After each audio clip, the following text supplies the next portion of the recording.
hope I left that up there. Oh, I did.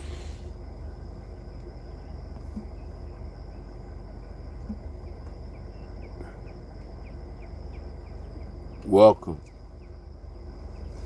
Welcome to the welcome to the trap. Welcome, fam, to the morning bullshit. Life's bullshit. I had an opportunity to listen to a black man speak last night about the plight, and I already know about it. It ain't nothing to explain no more. It's simple. It's nothing to argue about. It's nothing to reason with. It's simple. Simple as can be. I'm praying in really in deep meditation from my transition. I have no hatred towards this world. I know what life is about. I'm in tune with my reality and what's going on out here in this world, this whole dynamic, this whole pyramid scheme, scam, whatever. I don't need no more fake promises.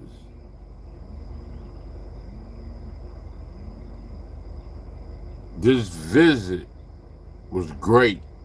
I have no ill will towards myself and my skin and the rest of the way in which I live out my life. I'm just glad that this tool right here is available for all of us to utilize, to bring us together for the good and bad. The social media is just like the telephone. We can communicate. And this can be used as a reference for anybody that knows about me and my real name, my walk in life.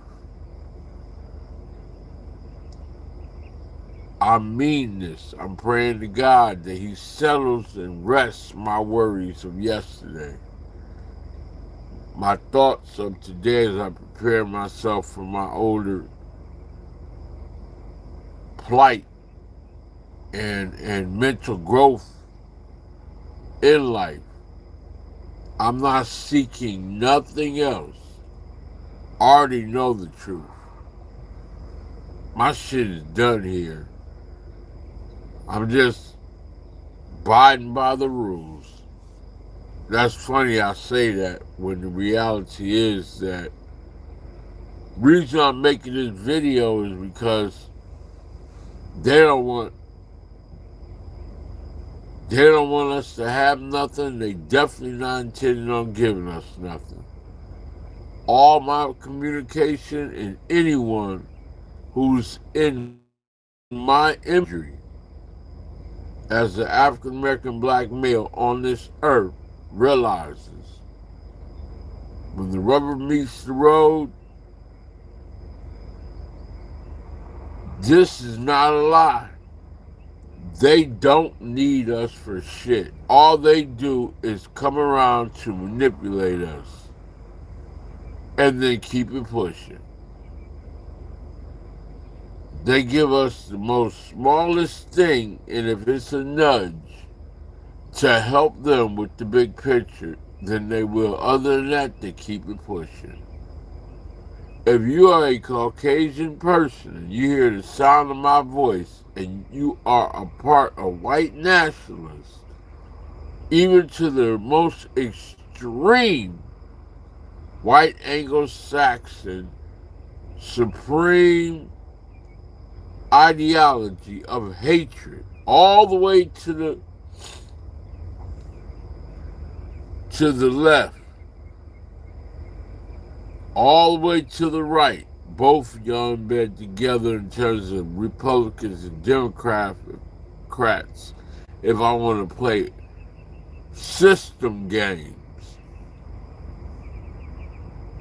You're a white nationalist or you're a racist white person. In the sound of my motherfucking voice, you know what time it is.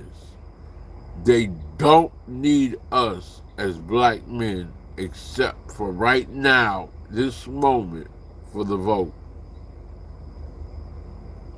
And they bullshitting us.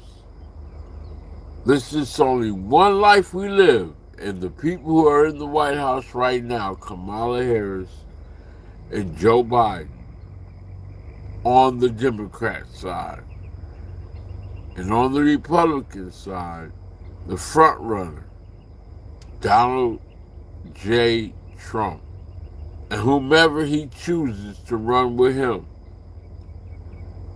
They do not need us niggas as black men for nothing but just to listen and see what they could squeeze out of us. Other than that, they keep it pushing and life goes on without us. You don't have to believe me, because I'm not here to make you understand me or convince you. This is the truth. It is as plain as day and night. My words are not even enough. Like I said, I'm praying to God that I just find a way to live life, to be happy, and leave this politics shit alone. And that's an even greater smile on people's face that are white nationalists and supremacists, white supremacy. Because they say, well, he ain't, I'm already not relevant. I'm powerless. They already boxed me in, took everything I have. They know exactly who the fuck I am. I'm just if you consider to be a live wire for whomever, I am of no power whatsoever. Nobody's coming to give me nothing and acknowledge me for the wrongdoings and bless me with anything. The only thing that they're going to do is try to harm me or stop me or hold me down and hold me back. That's it. They have no other reason. Like I said, I'm asking God to let me leave this shit alone, to take me on a higher consciousness and self-love and self-awareness. As far as I'm concerned, there is absolutely nothing I can do. Nothing. Now, I'm going to tell you one thing. If they ever so happen to give us reparations, do you understand, if they don't give us reparations without the system being involved, we will just be in debt again. Every last one of us who receives the American money. This right here is the mindset of playing with this side of the system. Because when you make more, they take more. You will just be in trouble with your money because you ain't paying your bills. You get pushed in a whole entire tax bracket. You'll wish you never had that money, because it takes a great deal of responsibility to pay the taxes that comes with the reward for getting the money. And again, that's another part of the system playing you like a fool.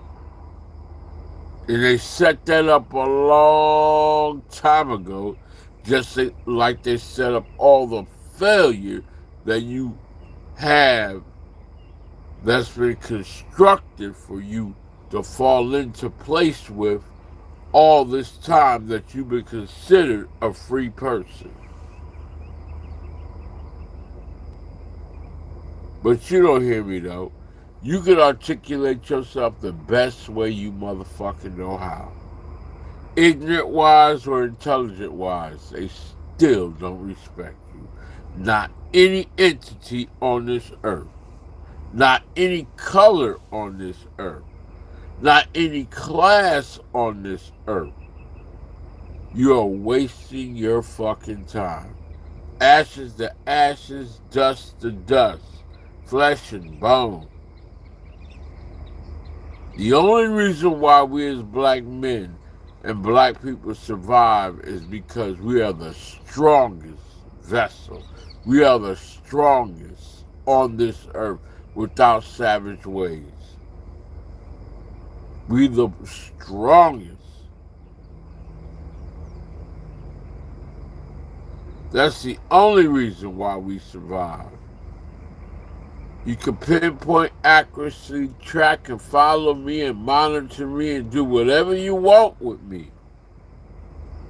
I'm just like any other human being. When it's time, my time, then I will go. This is nothing but for the archives of life. If anyone wanted to study me and my plight behind my name or in front of my name, you do what you want with it. Because it don't matter. I'm at a point in my mindset where it don't matter. I have no deviance. Like I said, anybody who wants to pay me money, I have a cash app, I have a bank account, or you know where I'm at. You want to make me free in life? You can financially donate to me, or you can give me money. I have no issue with that whatsoever. Other than that, we have nothing to talk about, and I bring you no harm. Period. Now, as I fall back into my mindset and do my travels, the Black Authority, Jason Black, articulates this shit the best way he can. Roland Martin articulates this shit the best way he can. He's sitting in front and standing in front of Kamala Harris. This is a president, or supposed to be the next president of the United States of America, as a black man. I'm listening to him. I'm listening to the top ones on black social media who are dealing with having faith and belief in change inside the system. I'm listening to him and whomever else. No matter what my tone is, no matter how I deliver it. I'm not waiting for the comments or the responses back, or how, what, when, where, hearsay, innuendos, rumors. I give a fuck less. I'm spewing with common sense. I've done what I'm supposed to do. Wherever I go, whatever I do, it's just formation. We've been colonized. We have been programmed and continue to be herded in marketing movements. You want to take heed into any aspect of trying to make something out of something in your age, appropriateness, and growth towards your death. There's no words, because it falls upon deaf ears. If whomever they is inside of this matrix wants to make you or break you, they can. I can play games with my alter ego on social media, or I can give you my government name that was given to me because I grew up not knowing my mother and father. I grew up and was raised with white folks all the way up to 13 years old. White folks, you hear me? I know how they think and act. I don't have to play around with games like that, and I'm a nigga. There ain't nothing else that I am. I'm not no black person. I am a straight up ignorant nigga on earth. I played your system games. I got into the best of my ability to do what I can with my life's work. I'm at the point where I understand this shit and there's nothing to talk about. All people do is play mind games with you. All they do is want to tear your ass down. You can send anybody you want to me, just like you do to everybody else, and try to change or redirect or program or do whatever you need to do to make the voice stop, the noise stop. You're not going to harm me. You make me greater. You make me greater.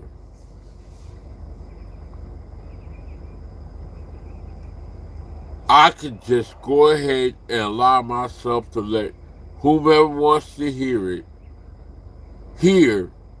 Jason Black play right now. I'm going to press play and let him speak to you. For those that don't know the Black Authority, I'm not following his leadership. I don't even like some of the shit that he says about women and wasting my time talking about these hoes and these bitches. They're part of the problem. They've been part of the problem in our entire society, in every race, the female. And I'm not just trying to point at them like it's my job to beat up on them. No, I'm telling you the honest God truth from the way I see it from a common sense perspective. They have been the most destructive thing that's been on this earth. For the good and the bad. Because you cannot trust them. And that's simple and plain. No matter how much you, as a man outside of me that knows better and more intelligent, or you're dumber and you just use ignorance. When it comes to the female, you don't know them like they know themselves. That's all I got to say about that.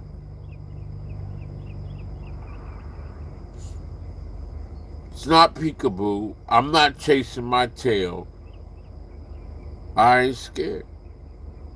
I know the fucking truth. That's why you see me being held down in everywhere I fucking go and everything I fucking do. Because no matter how much I play like I'm dumb, I really do know what's going on this earth. And I thank God for giving me what little bit of intelligence that He has given me. I really do. The smarter I get, the dumber I am.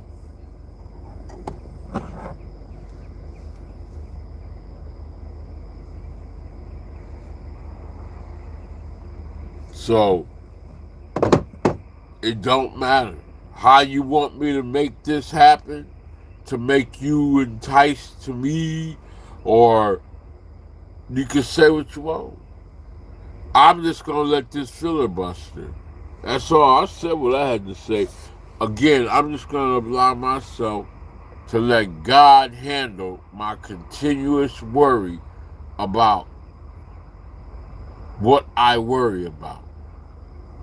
Because I'm no longer going to keep on letting my head spin, or my mind spin rather, with stupidity of chasing my tail around. It ain't even worth it. It is not worth it. So I'll give you something to sensationalize yourselves with while I ride around and meditate.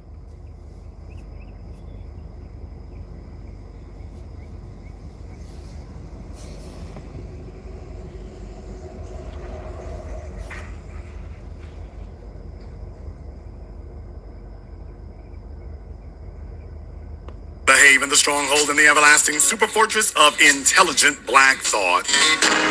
We are the Black Media, and this is the Black Channel, and I am your host, your brother, your humble servant, the voice of Black America, the Black Authority, broadcasting to you live from the only historically black college university of higher education and learning in the cosmos. You're, of course, welcome to join us. And join us you shall, because on tonight's program here, just letting you all know, we are fully stacked and loaded on tonight's program.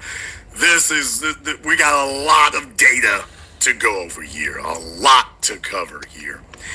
And so what I want to do here, and I got to be careful, fair use YouTube, y'all know is going to be something when I got to start off in the very beginning saying that. Fair use YouTube, fair use. Well, folks, the divide and conquer strategy is clearly not going as well for Jim Crow Joe Biden as he might have wished it were. Because here you are, several months before he's letting it be known that, by the way, he is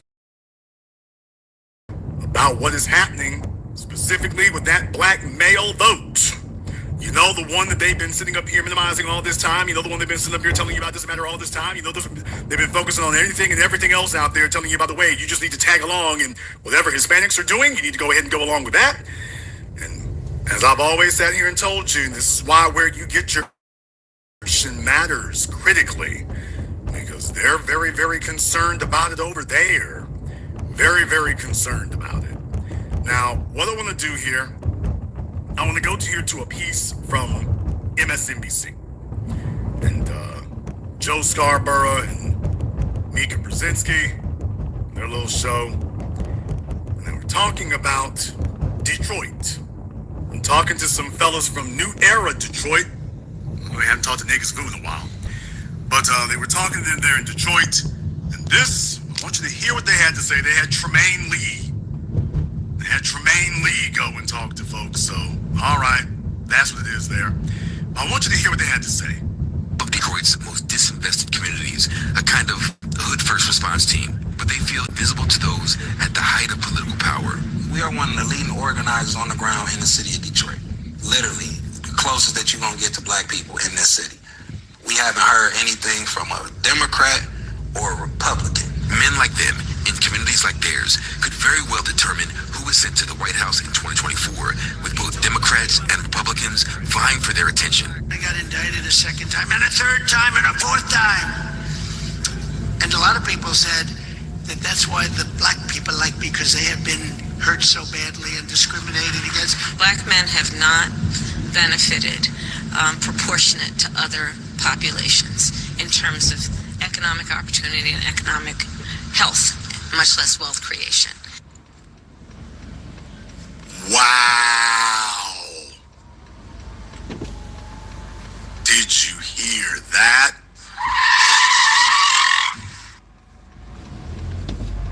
Now, did you hear that? Well, I'll be damned. Kamala Harris, after all these years,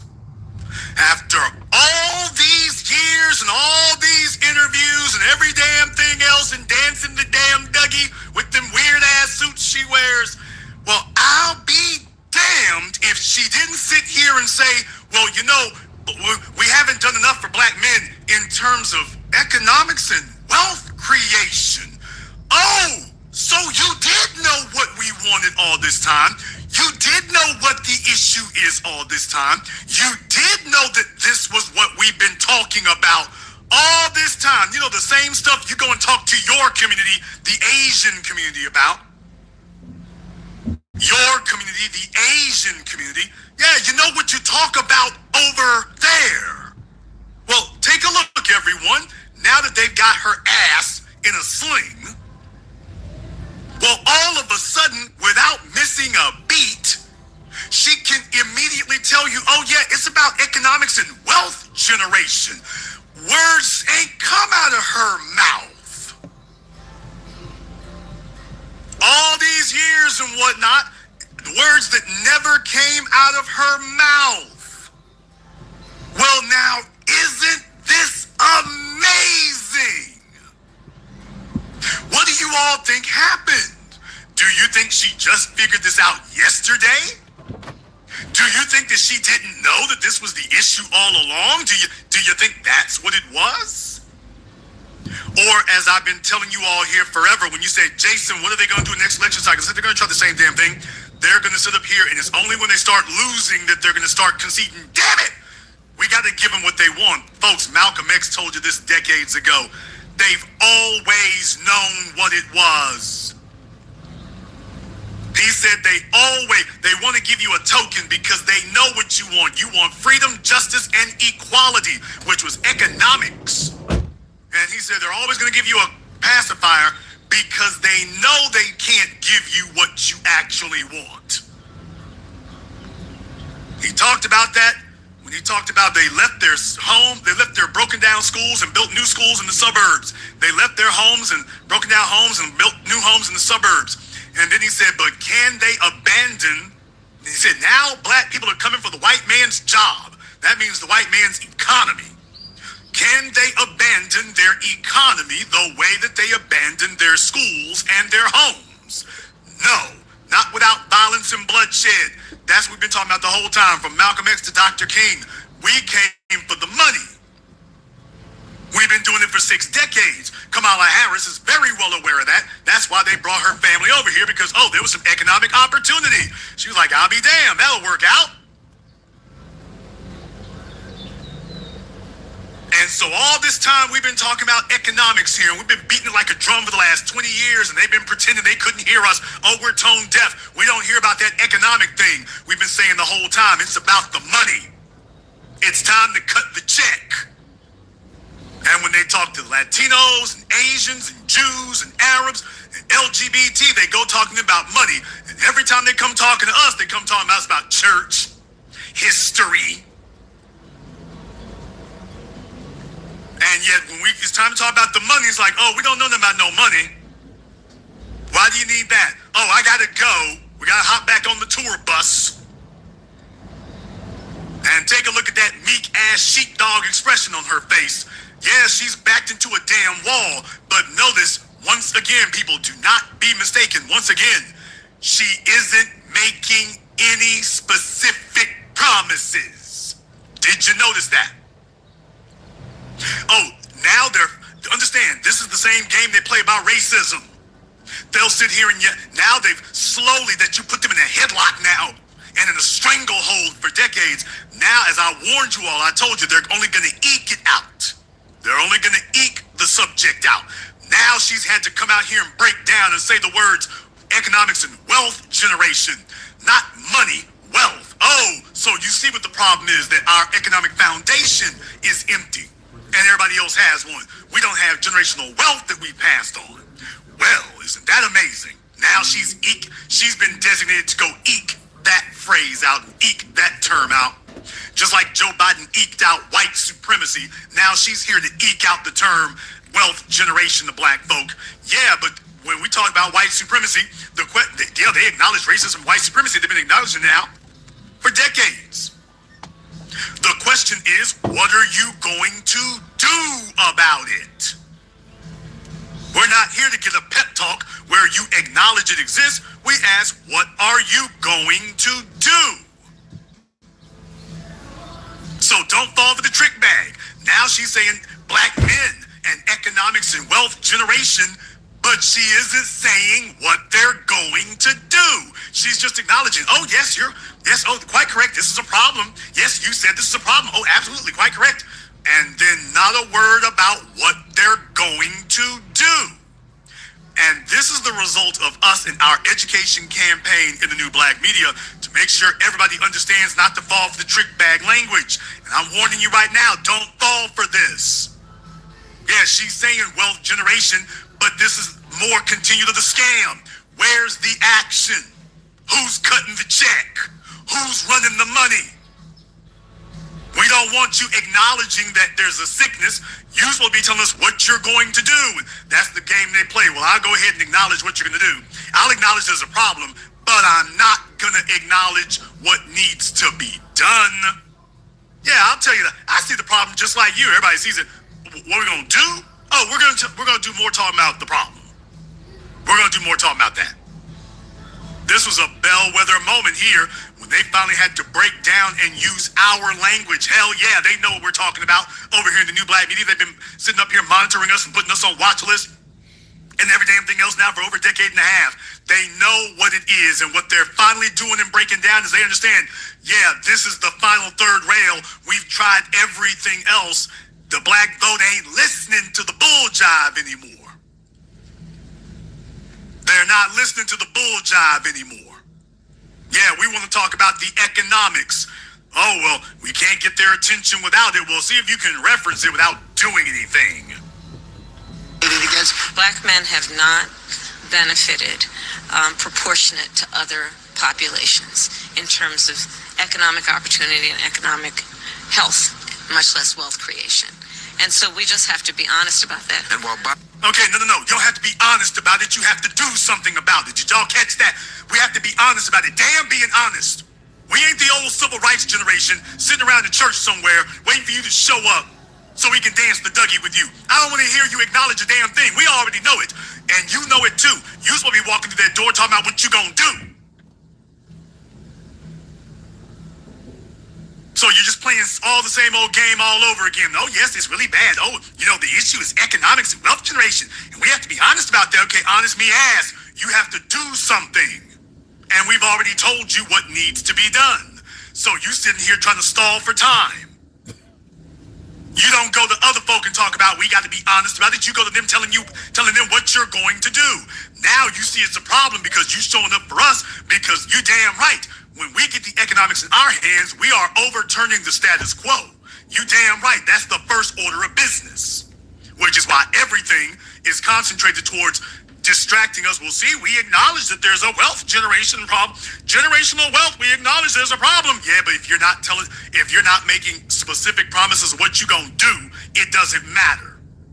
You're dealing with a more sophisticated voter this time, or at least I'd like to believe that they are, because, oh boy. Well, the peace keeps going here, and I'll let you see for yourselves.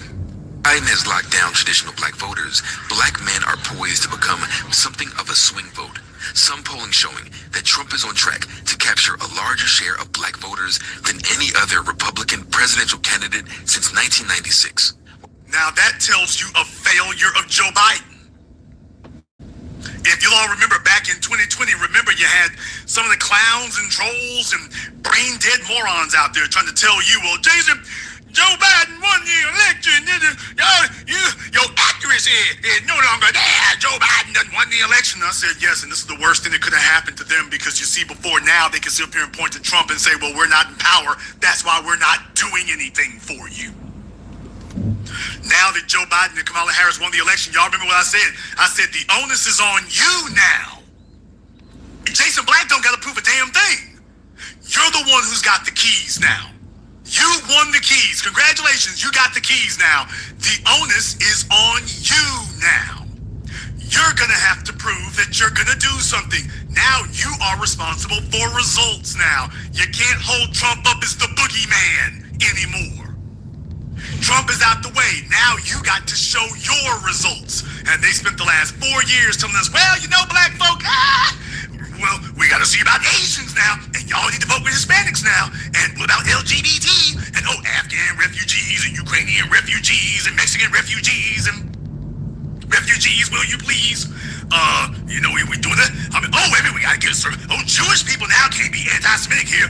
You can be anti-black.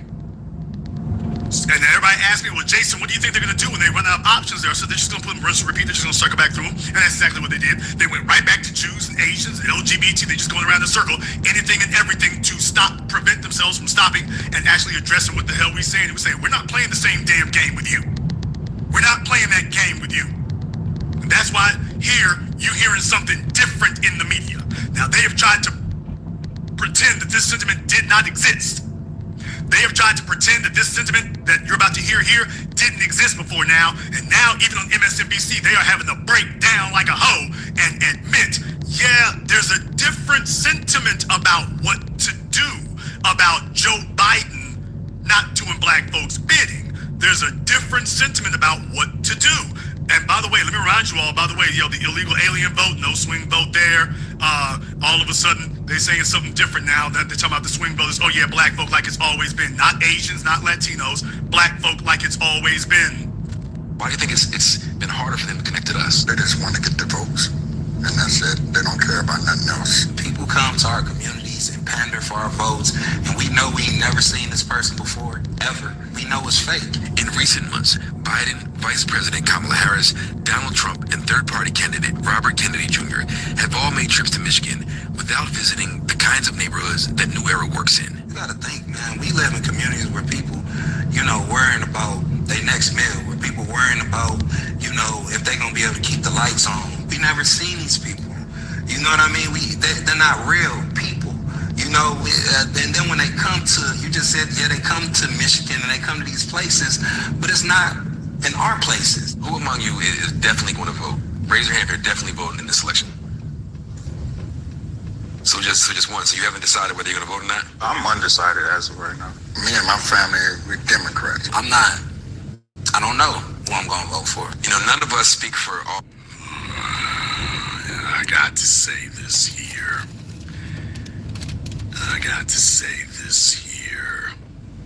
Boy, I'm telling you, this is something else here, y'all. Did you get that?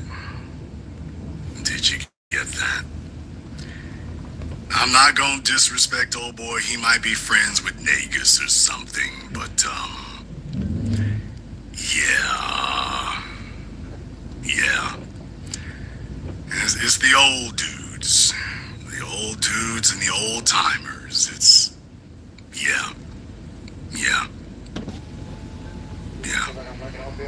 Y'all like to get your Migo plate? As long as they in the mix. Regular. This is what we're gonna be up against as long as they're in the mix. Large couple. They're okay with things they're all right with things being where they are. They're all right with that. That's all. All right. Thank you. All black men, but I wonder if Not real people. And then when they come to, you just said, yeah, they come to Michigan and they come to these places, but it's not in our places. who among you is definitely going to vote?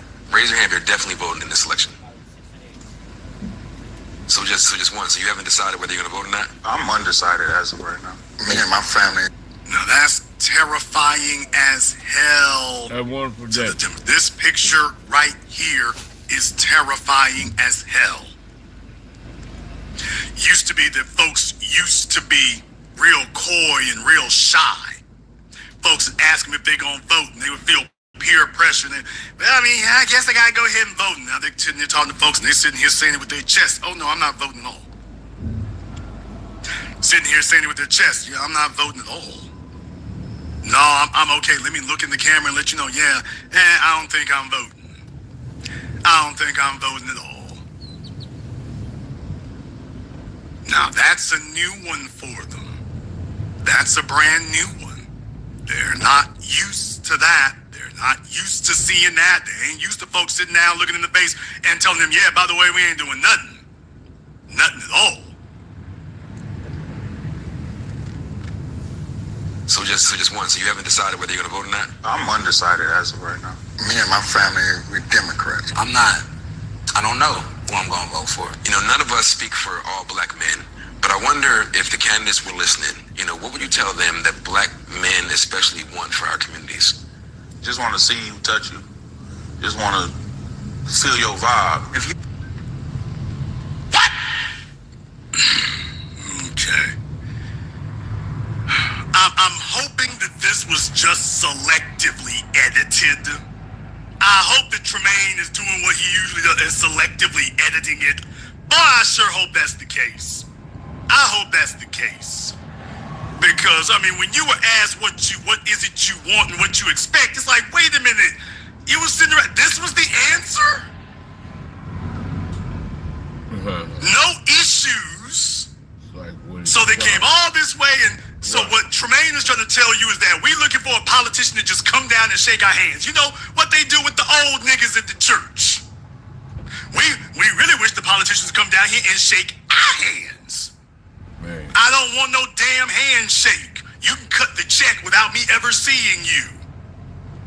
Come on, folks, y'all can't fumble the ball like this. You gotta know what the damn issues are. You can't sit here and get wishy-washy and shy and coy. You got to be ready to tell them straight up, cut the check. Exactly. You are sitting up here financing all these other folks who don't need it. That's supposed to be going to us. We're the only folks who are not getting what we're supposed to be getting. You're financing everybody else. Cut the check. Exactly. Just that simple. This we're listening, what would you tell them that black men especially want for our communities? Just want to see you, touch you. Just want to Back up. feel your vibe. Yes. Smoking.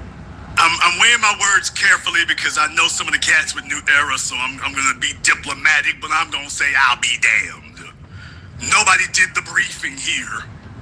Who was in charge of the briefing before the interview? Who was in charge of that? Because he's telling you all I'm looking for is a See friend. that person down there? I'm gonna show y'all. What about the issues, man? What about the issues? What the issue is? Come on down here, meet us and come sit on the porch and bring them. No. Got him on satellite. But that person. If you really want the black vote, car, spend more time in the black community with black people, hearing about their problems. Back on this. Okay, well, that's not good.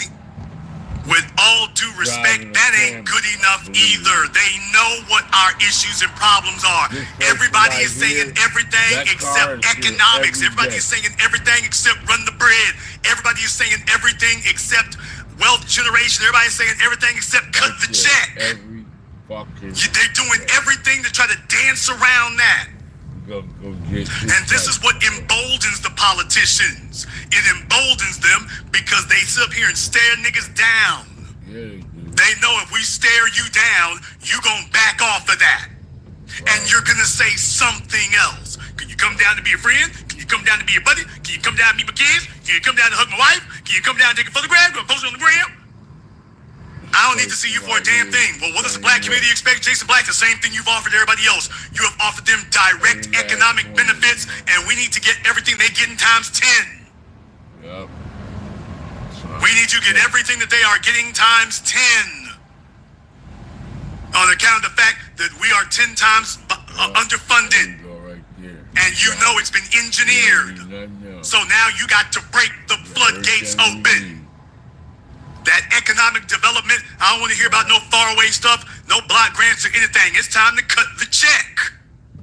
In New York City, y'all were cutting direct checks to Asians. In California, you're cutting direct checks for illegal aliens. In Chicago, you're cutting direct checks. You got billions of dollars for these other folk, and you ain't sitting up here talking to them about a rising tide lifting all boats. You just running the bread.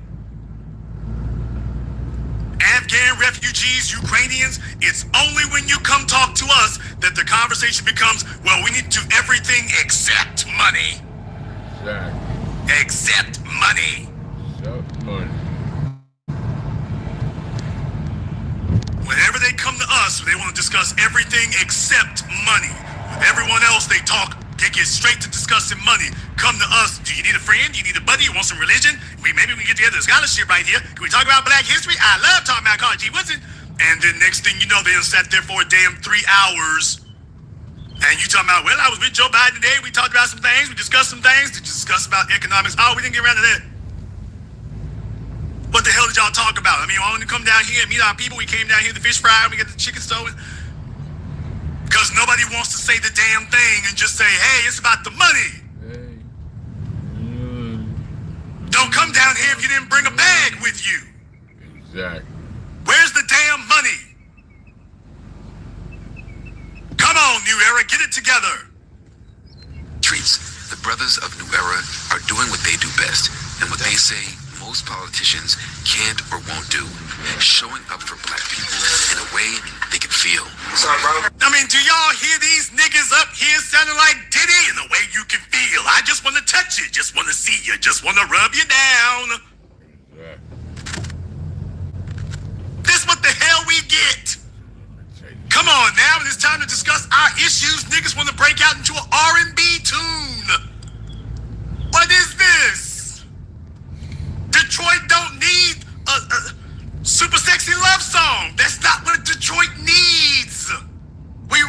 don't.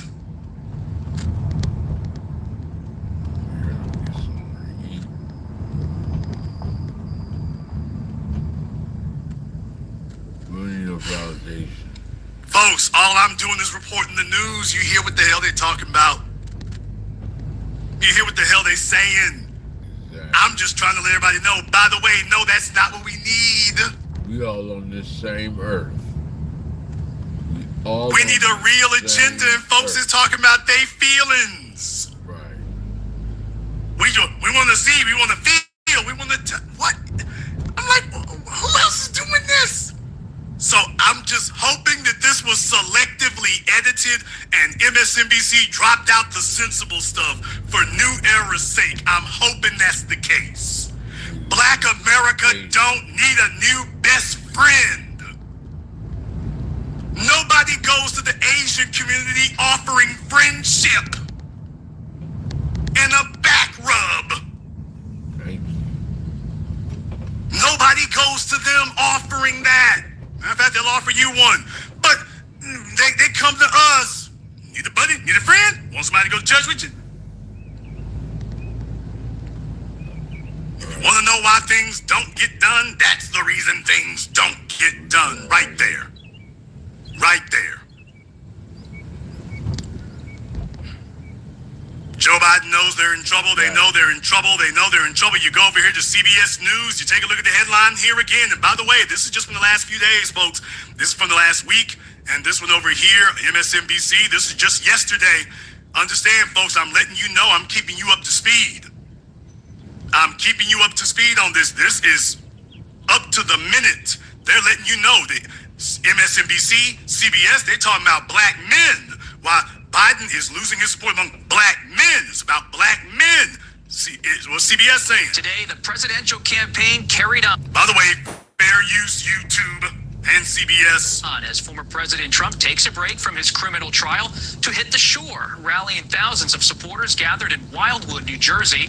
As for the Biden campaign, it has recently been working to rally its core voters too. CBS's Torian Small reports on how Biden's team is ensuring black men especially are enthusiastic. Boy, y'all see they keep talking about black men from one network to another. Black men. What is the polling that the Democrats have looked at here? That Roland Martin can't galvanize what they're looking for. The polls must be pretty damn frightening because this time they ain't even trying to bull job their way through and wait till the last minute and say, okay, black men, come on. They're letting you know, oh, we recognize we're in deep trouble with black men because if black men are falling back, the women are going to be right behind them. That's what they're scared of. Right. Black voters helped swing Georgia for Joe Biden in 2020, but their support appears to be softening. I guess it's the best we got. I think my vote's the same, but it's less enthusiastic. Folks, I mean, take a look at these folk they talking to. We got the whole... Whatever in the world is going on here. What island did his folk immigrate in from? No disrespect.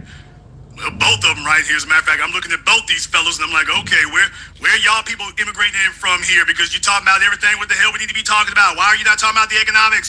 Oh, I think I would. Vote's the same, but it's less enthusiastic. We'll actually let people know about the election coming up. And grassroots organizers are seeing signs black men are slow to return to his fold. The young black men are more... Okay, folks. I know what I'm looking at here. I know what I'm saying. His fold. The young black men are more likely to say that they will vote for Trump. But what I am most concerned about this year is that about 30% was still undecided at the time of our poll. They're not undecided. They're going to stay home. Now 6 months out, the Biden campaign is retooling its messaging to those unenthused voters. That's why we're running organizing pilots last year in cities like Milwaukee targeted directly towards black men. We're now at a moment in time right now in April where we're scaling up those operations. Oh, you mean to tell me that Stacey Abrams didn't bring no votes? Is that what you mean? Exactly what I predicted to you the whole time? So Stacey Abrams didn't deliver any votes is what you mean? You're worried about Georgia because Stacey Abrams did not actually galvanize the votes for you is what you're saying. Yeah, exactly what you were warned about by me, that little bait and switch wasn't going to work. Yeah, it's going down exactly the way we told you it was going to. They don't fuck. Exactly the way that we said that it was going to. Yeah, you didn't believe Fat Now we serving it up on a plate. Interesting. Might have sat here and benefited you to listen a little bit more. Yeah, Andrew Gillum and Stacey Abrams aren't moving the needle. That's what they're finding out the hard damn way. But it goes even further here because this, from Daily Caller, my goodness, CNN Data Guru breaks down how bad Biden is doing with black voters. I mean, the hits keep coming. Once again, this is dated yesterday, folks. So when you think about this, MSNBC, CBS, CNN, so all of them have gotten on code. That means they got that phone call from Joe Biden. We're in trouble. The news, information, and analysis that you'll receive absolutely nowhere else. I'm showing you across one network to another within the same time frame. They're talking about the black vote, black men, black vote, black men, black vote. Yeah. Somebody is shook. Somebody is worried. All that talk about Latinos filling the gap and LGBT filling the gap and Asians filling the gap. And here we are 4 years later. And oh yeah, that's the whole idea, is to make black folk feel like, well, he gonna win the election anyway, so y'all just need to come on along. Now they're letting you know it's like, it ain't working. Who are? It's not working. How the fuck can all of us be? I want to go down here to the video. I want you to see what the man is saying here. CNN's pollster. I want you to hear what he's saying. This is the real. As the Biden campaign sees a drop in support among some black voters, CNN's Harry Enton is joining us now. How does black voter support look when compared to a few years ago? Yeah, I think this is the real thing, is sort of the drop off, right? Look, you look at 2024. Do you all see that? Because the issue isn't about Trump gaining. Let's take a look at what Biden has lost. You take a look at what he's lost.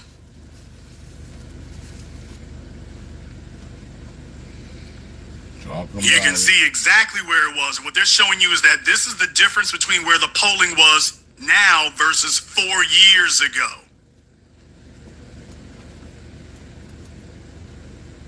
All the folks who were talking about the black vote don't matter, Roland Martin. And all these other folks talking about how illegal aliens and LGBT and every damn body else, Mork and Mindy, were going to slip in here and fill the gap, remember? And that we just need to go along with what everybody else is doing. We just need to go along. Whatever they say, black folk, y'all just need to roll with it. They trying to be like... Well, it seems like Black America's been listening to something a little bit different here, huh? When compared to a few years ago. Yeah, I think this is the real thing, is sort of the drop off, right? Look, you look at 2024, Biden still leads among black voters over Donald Trump, 69% in an average of polls. But look at this number for Donald Trump, 22%. Where was Donald Trump at this point 4 years ago in the polls? He was just at 9% of the vote. So he's seen more than a doubling in his support among African Americans. This margin, which was in the 70s just 4 years ago, look at where it is now, 69 minus 22. That puts it in the 40s. My goodness gracious. If this held through the general election, obviously we're still months away, this would be by far the best performance for a Republican candidate among black voters in a generation, 2 generations, probably since 1960 and Richard Nixon against John F. Kennedy. That's how long we're really talking about when we're looking at this margin here. This could be a truly historic margin. It's quite a troubling sign for the Biden campaign, Sarah. So where is Biden weakest among black voters? When you look at this number, who are they? Yeah, who are these voters? And let's break it down by age, because I really think this gives you a good insight. Let's break it down by age. Very interesting you would say that. Didn't Jason Black just go on a rant reminding you all about, by the way, this is a generational thing. The baby boomers and the civil rights generation, all they want is a friend and a buddy and a pat on the back. But us new folk coming up, we want tangibles, and we're demanding tangibles, and that you're looking at this generational thing. I've been saying this now forever, and these news outlets have tried to pretend that they didn't know about it and wasn't true. Now here they are waking up saying, oh hell, by the way, yeah, what Jason told you all. As I've always told y'all, maybe people will believe it if a white person says it. Right. Maybe people will believe it. When I said it, folks weren't convinced. Maybe now that a white person is saying exactly what I've been saying now, going on over a decade, maybe now people will accept it now that a white man is saying it. Since I said it, we're going to argue with Jason. A white man says it, ooh, it must be true. Yeah, who are these voters? And let's break it down by age, because I really think this gives you a good insight into what's exactly cooking here. Take a look here. If you look among black voters age 50 and over, you see that Joe Biden has a very substantial lead here. Look at this, 82% to 8%. This lead is still in the 70s. This looks a lot like what we saw in the overall polling back in 2020. But look at voters under the age of 50. Look here, Donald Trump is pulling 25% of that vote. Joe Biden is at just 62%. 20% drop off at the point where I told y'all over the age of 50, we're gonna have to write a bunch of them off. They got their pensions and they don't give a damn what's happening. I've been saying that for the longest time.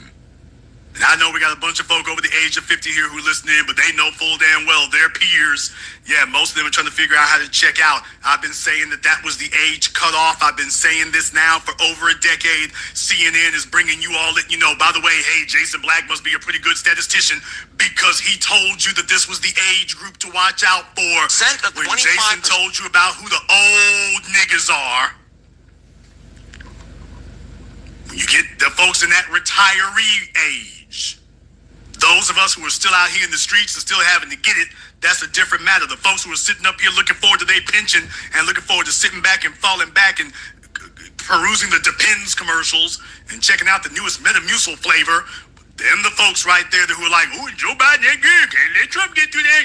Need to get my prescription pills and my medication. Can I get some more Medicaid? That's their campaign issue that they're voting for. A bunch of little old ladies trying to preserve abortion.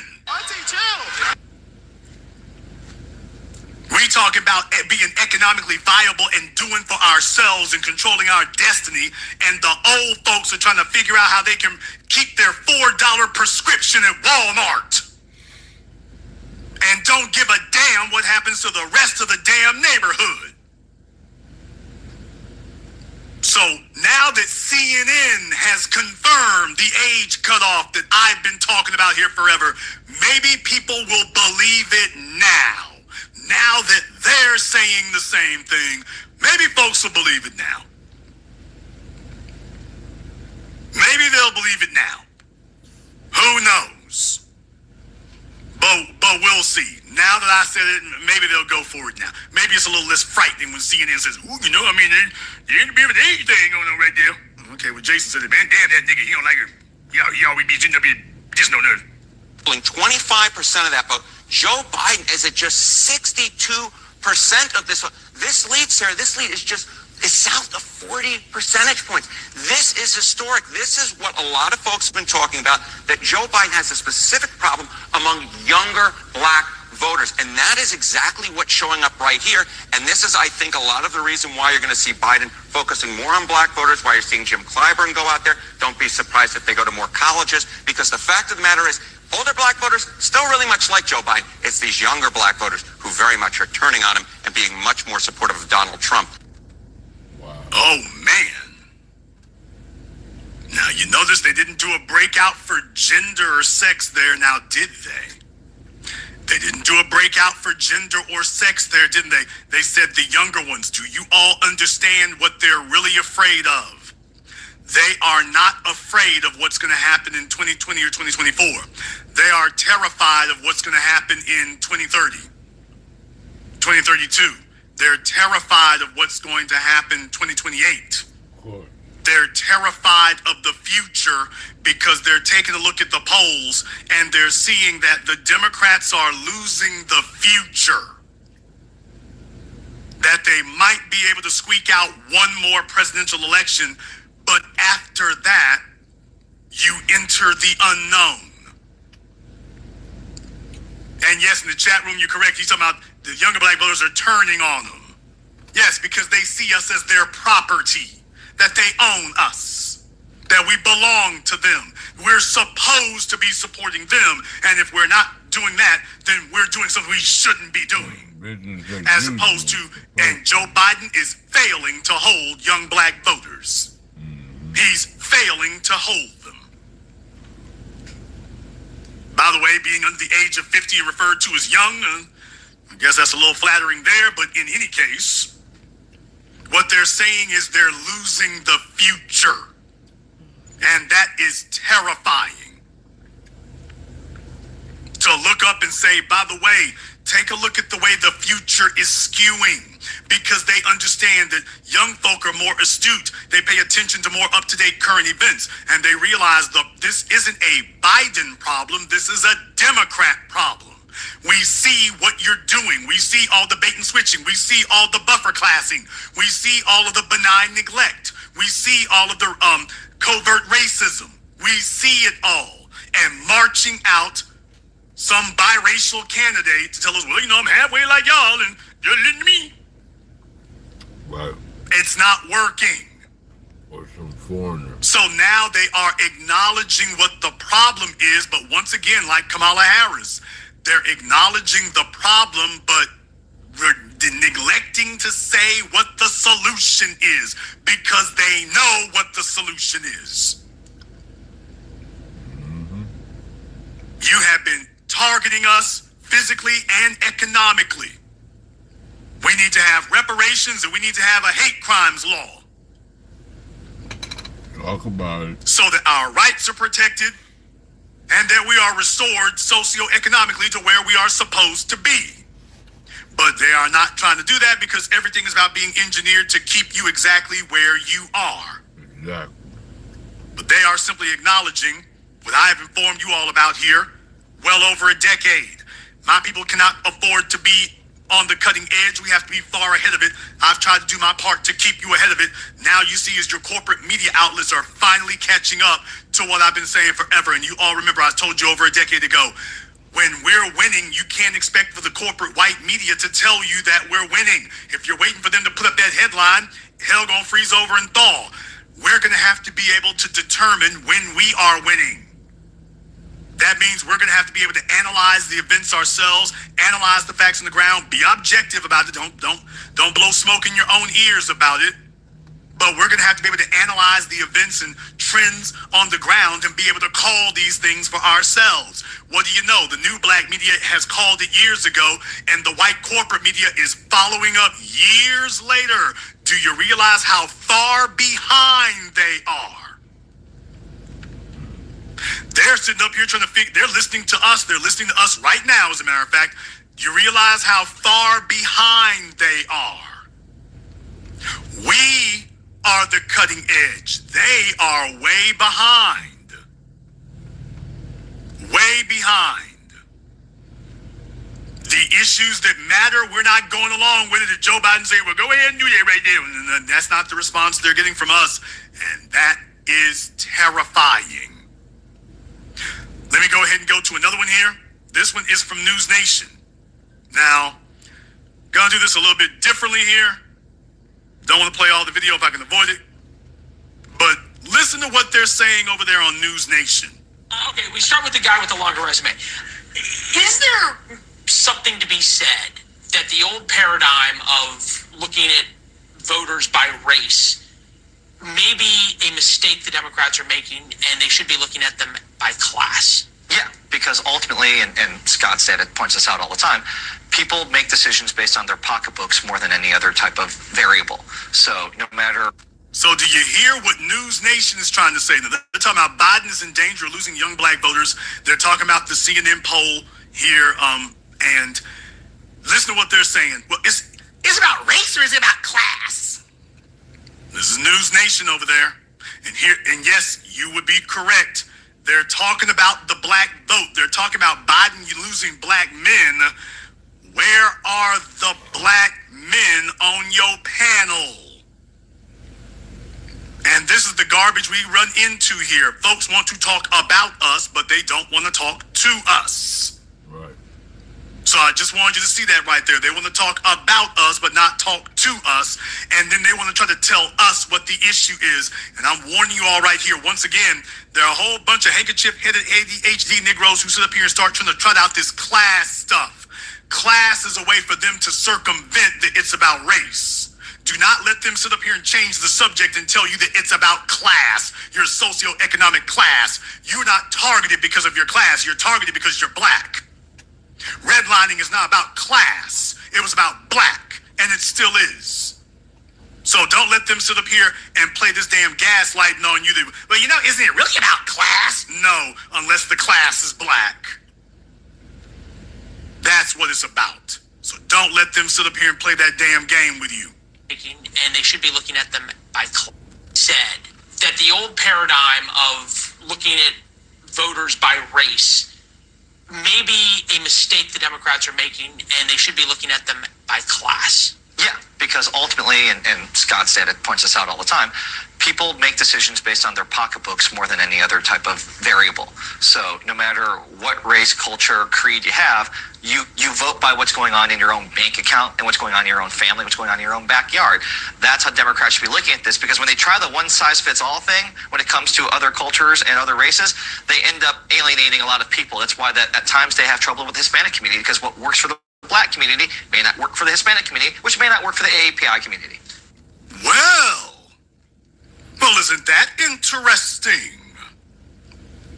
So what you're saying is that minority coalition thing that we told everybody was bunk and to get off of years ago, in the case of Dr. Claude Anderson, decades ago. Well, what do you know? In 2024, they are acknowledging that, by the way, what works, what is the solution for Asians, isn't the solution for Latinos, and what's the solution for Latinos and Asians isn't the solution for black people. Well, I'll be damned. Well, we've been saying this forever. No wonder when we try to have a minority coalition, we find ourselves being undermined by these other groups, because he's sitting here saying what we've been saying forever. Well, as far as they're concerned, their interests run counter to ours. Young cold with each other.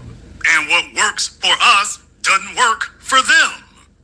Oh, well, then we better start focusing on what works for us. We better start focusing on what works for us, which is what we have been saying here for the longest time. And they're just now getting around to acknowledging that, because they're having to accept that, yeah, by the way, it's a whole different ball game at this point. So in other words, they're giving up on the idea that they can pitch us on a minority coalition. They're having to give up on that idea. We're not sitting around waiting for that. So they're trying to find a way to make an end run. Well, if you won't listen about minority coalition, will you listen about class? Everything to keep us from saying cut the check to the people that you have been depriving. Everything about that right there is what they're doing. So, folks, I'm doing my part here, and I'm showing you that I've been talking about this forever. This is the kind of thing that these folks have been trying to avoid speaking on and pretending that it doesn't exist. They've been acting all this time like what I've been talking about does not exist, is not a factor. Nobody's paying attention to that. Oh, we don't know anything about that. That doesn't really matter. We don't need any of that.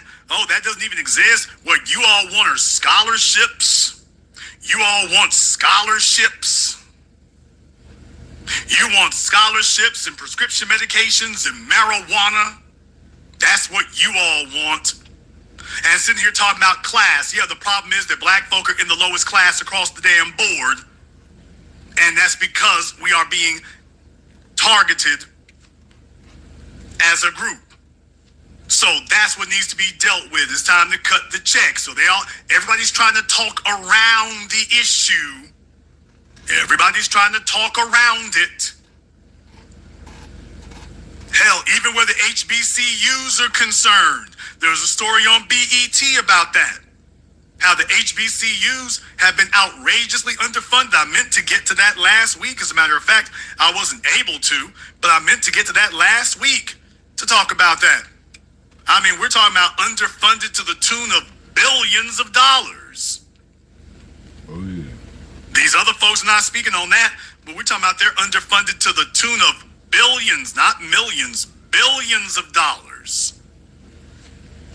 And yet you don't see your Democrats or anybody else doing anything about that, and that's coming from the Department of Education. So you don't see them fixing that up and saying, okay, well, hey, we found where y'all are messing around. All we're doing is making sure that these institutions are getting what they're supposed to be getting here. No, it becomes something damn me else. It becomes something else. Matter of fact, I might not get a chance to do this again. Let me go ahead and throw this up for you all. No offense, but if you still think stocks... Okay, I mean, yeah, as a matter of fact, if y'all think that is, you got a lot to... Oh, folks, these hairs. Okay, I know this is an ad, but the hair, what is the hair? What is it? Welcome to another edition. Y'all remember Chris Tucker from the Fifth Element or Sixth Element? Was it Fifth Element or Sixth Element? Y'all remember Chris Tucker from the Fifth Element? I know what the fuck going on out here. And why does she look like Chris Tucker from the Fifth Element? Expect her to bust out singing. I don't know what was going on. Of America in Black. Fair Use BET and YouTube. Now listen to this. Let me go ahead and skip forward here a little bit because I want you to see. They're saying they started here in Tennessee, and they went looking over the books in Tennessee and found out they were being grossly underfunded. And that was the issue that they were having. Probably a couple of years, and the CFO and I were going through the financial statements, and I kept noticing this line that said transfer. Transfer, meaning? So that was the question. So it's like, transfer of what are we transferring? And her response was, that's the funding that we're not receiving from the state. Funding of public land-grant colleges began during the Civil War with the Morrill Land Act of 1862. It provided resources for every state to set up public institutions with a focus on agricultural research and education.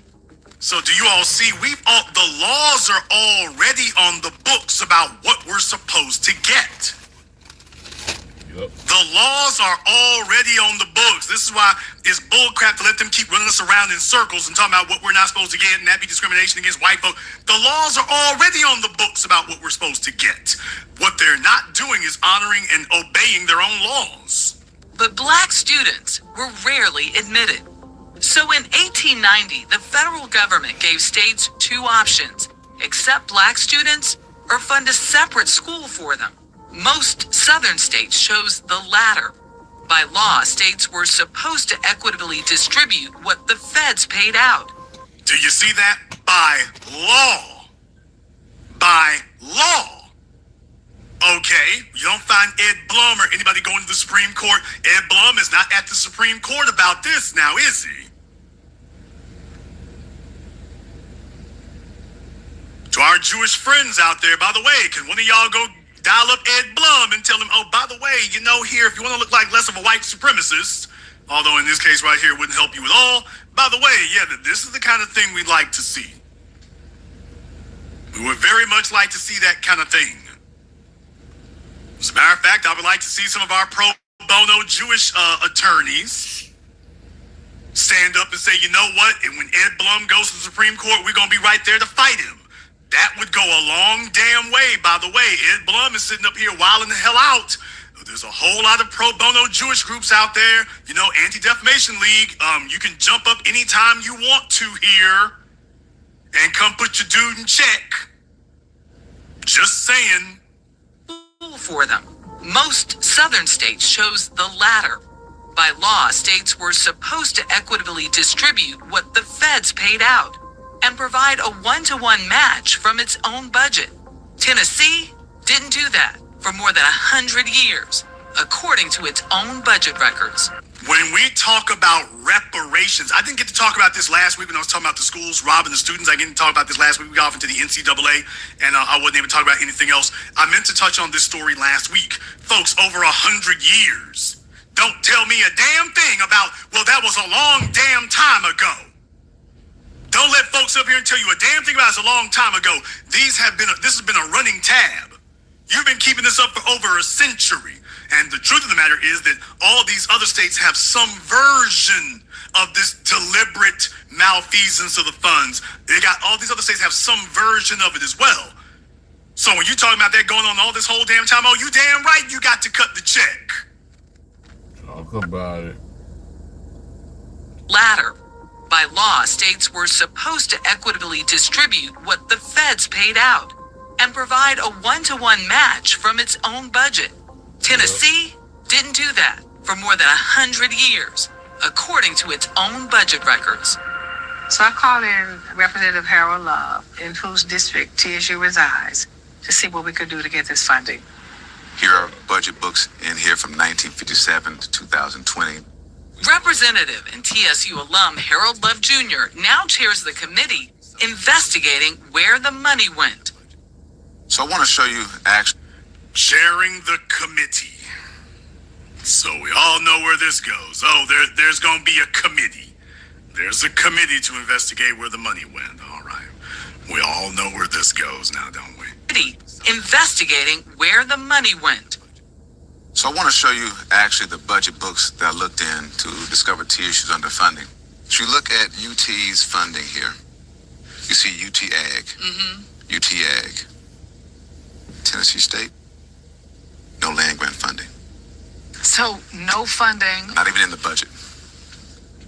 And then, through his research, Love found that his father, Representative Harold Love Sr., had raised the issue back in 1970, releasing a report to state lawmakers, a report that remained buried for more than 50 years. So in other words, this man and then his father, who was in the legislature, we've been going on longer than a lot of us have been alive.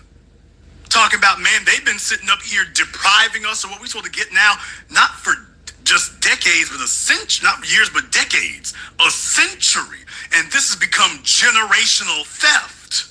You're damn right you got to cut the check because this is generational theft. You don't have any white schools or predominantly white institutions that have stories like this going on year after year, decade after decade, industry after industry, piece after piece, from affirmative action to education to every damn thing else. This is why we can't sit up here and be nice about this no more. They already know what they've been doing. At this point right now, we through talking. Cut the check. Talk about it. Why would they shelve this information? I think you're talking about systems. It's not individuals, but it's systems. Systems where people put money in the budget, the next group of bureaucrats carry out that work. Okay, he was starting good right until he got to this part. He said, you're not talking about individuals, even though it is individuals who are committing the murder. Right. But when he says we're talking about systems, yes, it's a system of white supremacy.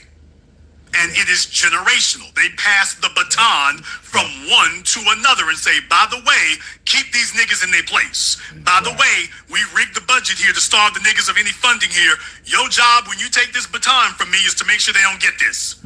Change everything else, but make sure that you don't touch this over here. This is how we keep them where they are. Exactly. And you go into decades and decades and decades of this. Well, let's talk about the people in charge now. Sure. The initial response from most people down there was that the underfunding did not happen. But we said, no, Tennessee State is different. There's a federal law that requires that we be funded in an equitable and just manner. We're like UT. We're supposed to get land grant matching funds. We would get $2 million matched from the state, $4 million, 5.5, any number of numbers we could receive from the state of Tennessee, but never the full match. And so my first response was, why don't we compare to the other land grant university to see how they're faring with their match? You raised the issue. Yes. In 2015, the state owed UT Knoxville less than $16 million, but paid them $58.9 million, nearly 4 times more. Well, now isn't that amazing?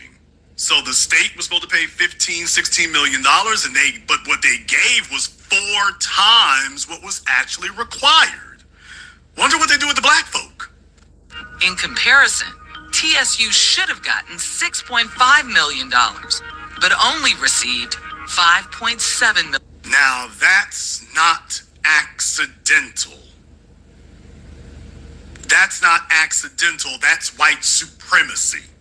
Talk about it.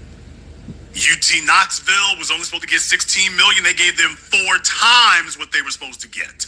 TSU was supposed to get $6.5 million. They gave them less than they were required to give. This is how white supremacy works. And then white society tries to play dumb about it. When we tell them about how we've been historically underfunded and continue to be underfunded and how we're owed, and we're owed this going back decades and centuries, everybody starts acting stupid and starts playing dumb. Ooh, I don't know what you're talking about. How you figure that? Don't you got to work for that right there? Why we gave them money like we gave everybody else? We gave them plenty of money. They know damn well that we're being underfunded. They know they're stealing it from us. They know they're keeping it from us. They know that this is what the game is supposed to be, is to deprive us. Take a look at, when you see this kind of disparity right here, TSU could never catch up to the University of Knoxville. Could never catch up when you're giving them 4 times as much as they asked for, which is multiples more than what you're giving them.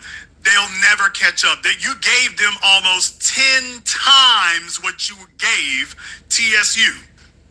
You gave them over 10 times. Do y'all get this?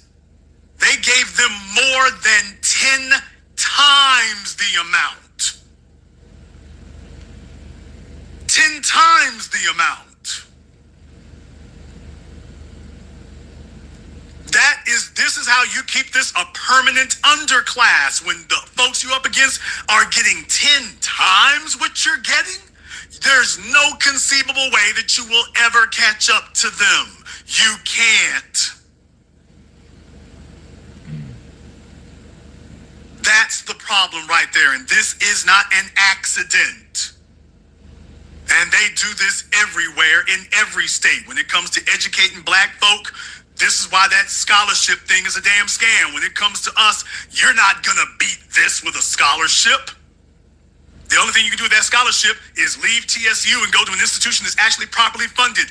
But this is artificial. These folk over here are not getting what they're supposed to be getting. Put to the side whether or not the HBCUs use the money and spend the funds like they're supposed to. The bottom line is clearly they're not getting what they're supposed to. If these folks, this should be commensurate or proportional to each other. If you give them twice what they're required, these folk over here should get twice what they're required. If you're giving them 4 times what is required, these folk over here need to get 4 times what is required. And they're actually getting less than is required. Where is your president to come in and say, we bypassing Tennessee and we just going to drop the bag off to these institutions ourselves since y'all want to play them games? Matter of fact, we're going to pull funding from Tennessee's university schools to make up for what you owe these folk over here.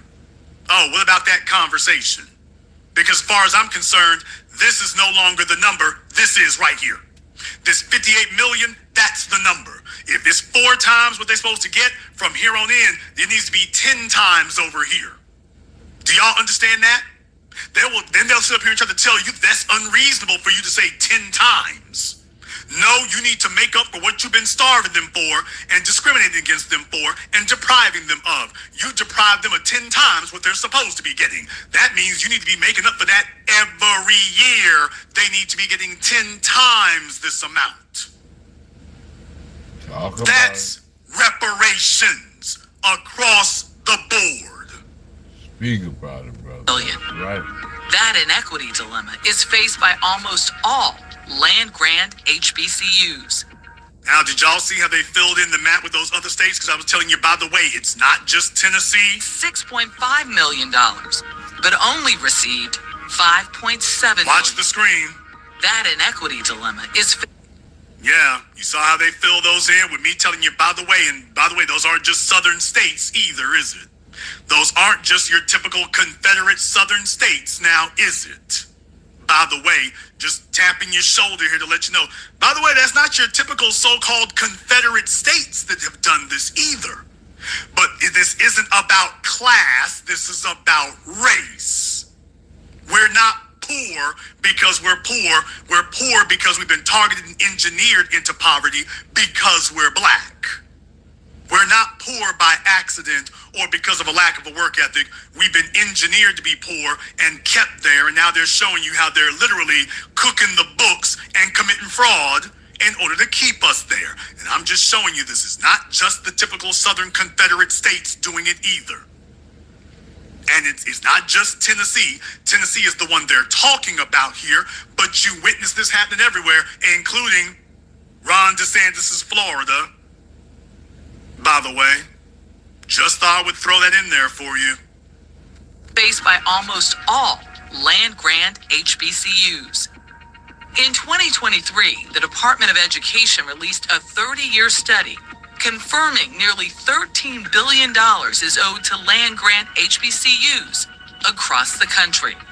Do you all know they gave more damn money than that to the Ukrainians? Talk about it.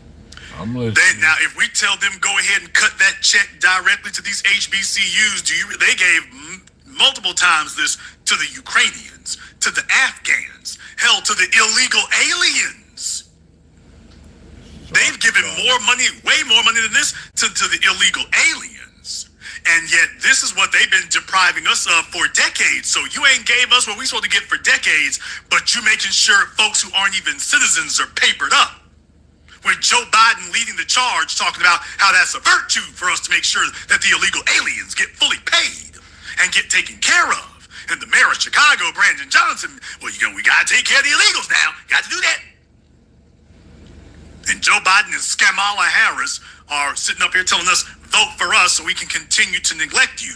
This is no problem right here. The Department of Education can sit up here and just say, yeah, we're not giving any more money to these states at all for their higher education. We're going to drop the bag off of these folks who have been historically underfunded. But then again, you couldn't get them to do that for the black farmers. We still waiting on that.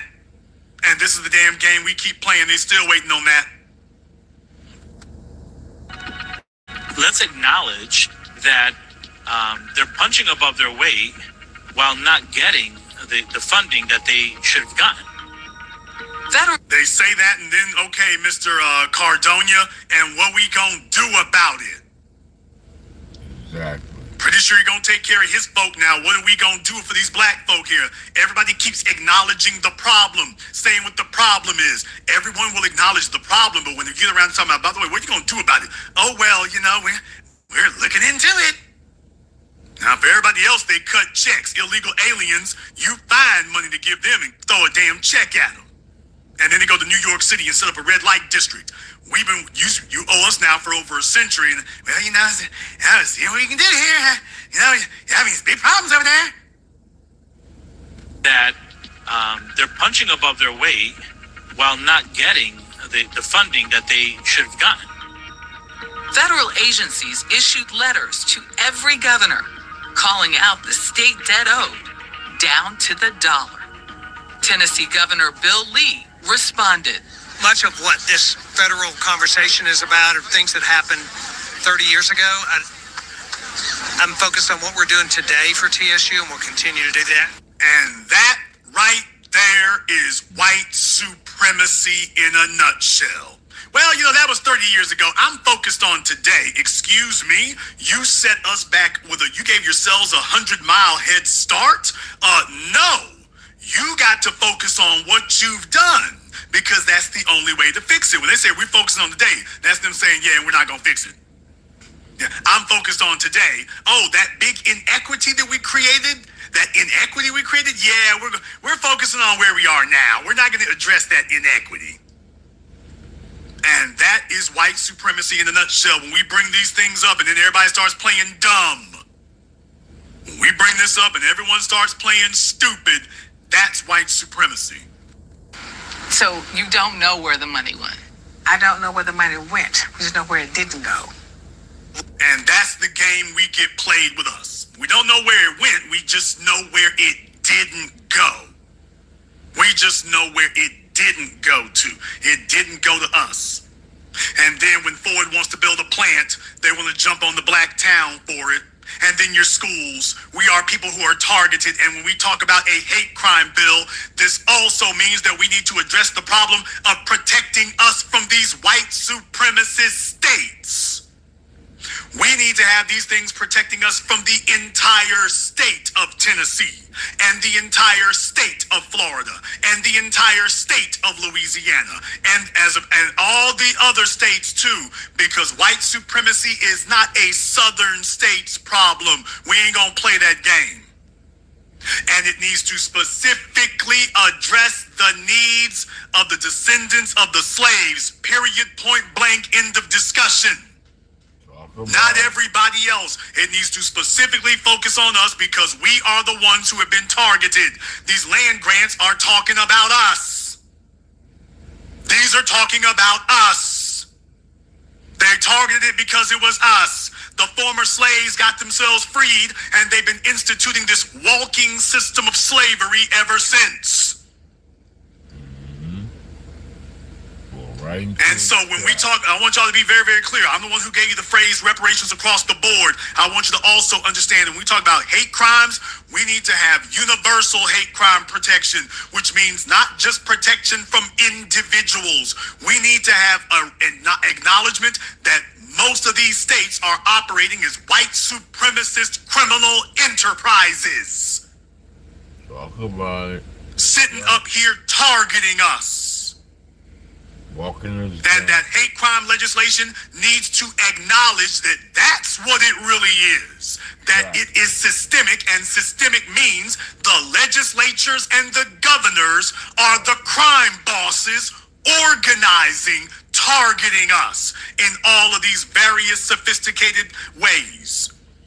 Your legislation is not complete if it does not acknowledge that, by the way, the legislatures of these states and the governors in these states are part of the apparatus that is targeting us, that they are consciously doing so. And that when it is time to fund us, that it must take that in, when it's time to protect us, it must take that into account. That this is, because when you say that, what you're acknowledging is this ain't happening by accident. This ain't happening by accident. Governor Lee and Governor DeSantis and the rest of these clowns, they're not, this isn't by accident. Speak about it, brother. That this is basically an organized crime, criminal racketeering operation targeting us. A better word would be domestic social terrorism. Exactly. Domestic social. And you've got these social terrorism groups masquerading as state legislatures. Come on, talk about it. When we talk about hate crime legislation, it needs to acknowledge that these state legislatures are acting and behaving as white supremacist front groups, specifically targeting us. Speak about and they've been doing it forever. Forever. They're little puppets riding around. In other words, cars. black folk need to get, each black person in America needs to be getting at least 10 times what we're currently receiving, because we've been deprived over 10 times what we should have been getting. And it's not accidental. From the workplace to the schools to the media to politics, everywhere you go, that's how we're targeted. Exactly. That's where they got us at. The IRS or any type of auditing. However, you might disagree. Therefore, the telephone lines are now open. The number is 646-787-1933. That's 646-787-1933. Your personal access code to the Blackest radio program in existence, the only one of its kind on planet Earth today. As always, you are welcome to join us. Want to send a shout out here? We don't need no fucking traps either.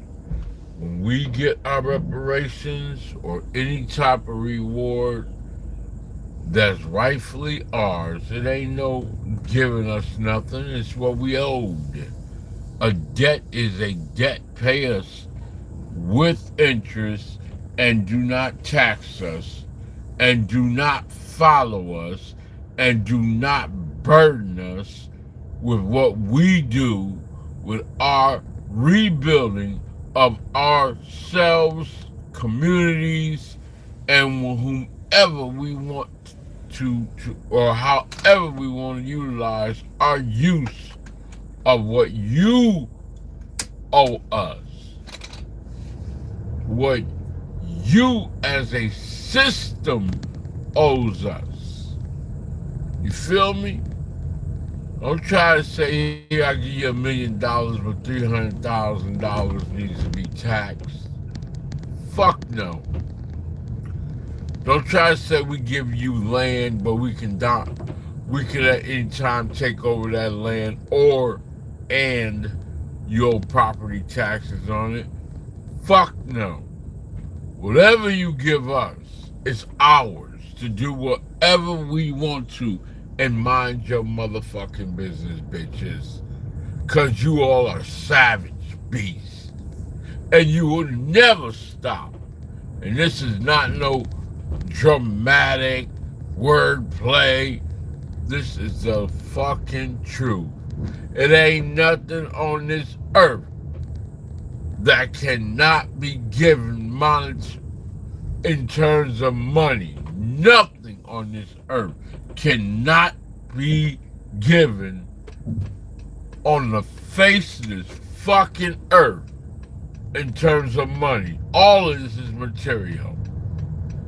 If a natural disaster came through here, you bitch-made motherfuckers will find a way to rebuild. All of this shit. If there's a temperature issue right in this place called Kroger's, all the food that was shipped in here overnight needs to be thrown away. And you will do it and replace it immediately. You know you sitting around listening to me. You know you watching me and my every movement. But you doing it like I'm some fucking circus animal or some freak. This is really fucking weird that y'all like to stay on code and play dummies. Because you know why? It don't affect you. You're on the outside looking in. You're not held in bondage. You're not occupied in a country that don't fucking love you. It gives you access to everything you want. Everything you want. And what thanks do we get? Access to weed, or drugs, if you will. Opportunity to have sex with whomever we want.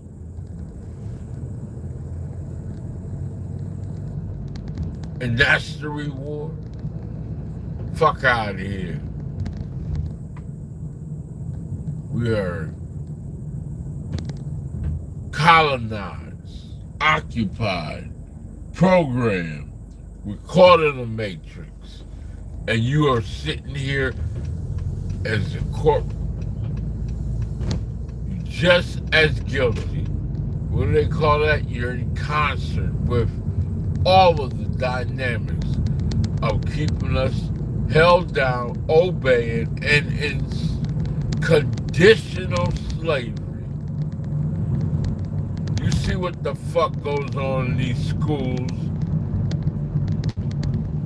The wrong and the injustices, and you're just as a part of it. Get away from you assholes that keep following me in real life.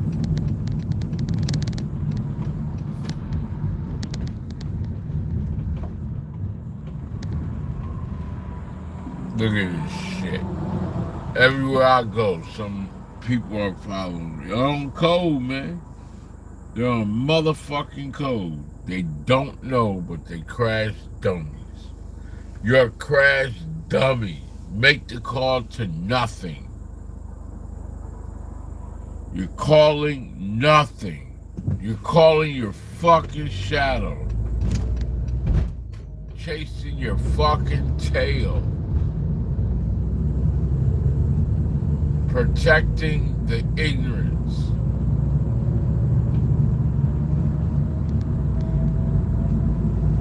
Get over it.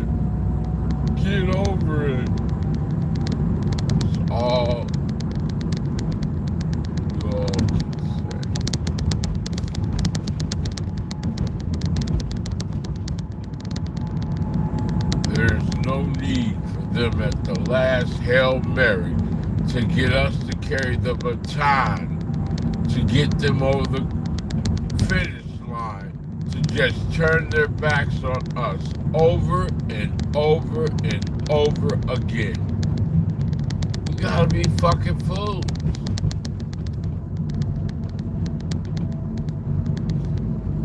You love the poison.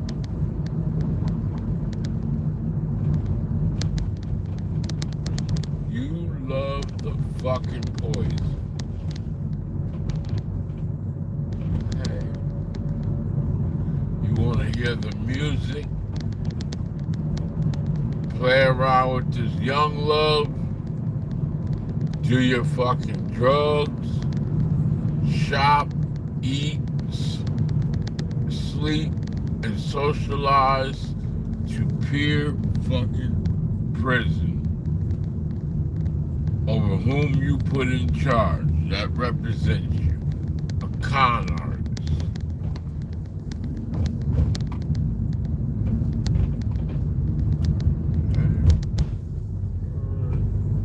Baby, I got money. Hey.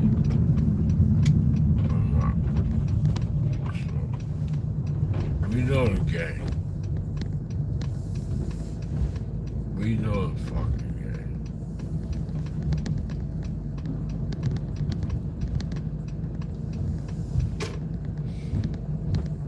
It's almost time for me to go out here and almost time for me to go and do my social media. So I'm gonna listen to a little bit more of this, and I'm self-motivated. All the things that I do is for me, not for anybody else but me. All I'm doing is waiting for child support to be over with. I'm just telling y'all the truth. And it's almost over. I think I got, 2 more months? Which is already paid. I'm just waiting for them to send me the paperwork. And my child is already feeling the wrath, keep begging me for money when I've been sending her money. Now she's not understanding that she needs to go to work. Go to work. I don't give a fuck if you get involved in the United States military. I would suggest she does. But she ain't getting a dime out of me. Hell no. I done gave you money all these many years, and your mama's had full access to child support. That's what's on top of my mind. Once that child support is done and complete, I don't owe nobody shit except for the bills that I got locked up in. And I'll take care of them. Believe me, I don't have a problem with paying my debts. Because all I need is the money. And I'll go right there and press send. So, none of this is, I don't steal. I have no on-purpose need to lie. And I don't want shit from you. Especially white hand supremacy. Just stay away from me. To my man, Jafar, thank you for your support on tonight's program. We appreciate that. To Mark B, my man Chadwick, and to everyone else who has contributed to support tonight's program on PayPal, Super Chat, Venmo. Also, to those of you who are in the Super Chat here as well, to all the new channel members, welcome. Thank you for your support, and welcome to the Haven of Intelligent Black Thought. Just Do It Right, Justin Winfrey, Cameron Fairchild, Chief Rocka, Fierce as None, and everybody else here. Thank you very much. Oh, Nancy King. Forgot about you, Nancy. Can't name everybody here, but thank you to all. You're all listed over there, and I appreciate it. We're going to take a very brief commercial, non-commercial break. When we come back, we will take your phone calls and more. This is the Black Channel. Hello, my name is Steve Burgess. I'm the author of this book, Guidelines for the Successful Student, a closer look at parenting your school-aged child. In this book, I've explained the role of the parent and the student in addition to what accommodations, procedures, rewards and consequences and expectations that need to be in place to ensure student success from primary to high school. This book is available on Amazon.com. For more information, please visit my link tree at Easy101. And to access my latest podcast, A Teaching Moment with Mr. B. Thank you all for listening. A white supremacist assassin seeks revenge. Corrupt FBI agents with evil intentions. Dangerous black collaborators dedicated to treason. Occam Jeffers must defeat them all and somehow survive. One misstep and he's a dead man. Join Occam Jeffers as he looks the devil in his blue eyes and tells him, Black First. A sequel to the underground hit War of the Heart. What we Spirit talk of about, 1811 Publishing presents white, God Love white Us folks on and sale white at hand Amazon. supremacy Pre-order already and save knows today. about this. Visit So it's spiritofo1811publishing.com and show your love. absolutely nothing that they don't know about. They just sitting there acting Order like yours they today to experience all the benefits of Ash Kickin' Body Butter. With skin so smooth and soft, you'll thank us for it. Shop Ash Kickin' online. That's ASHKICKIN.com.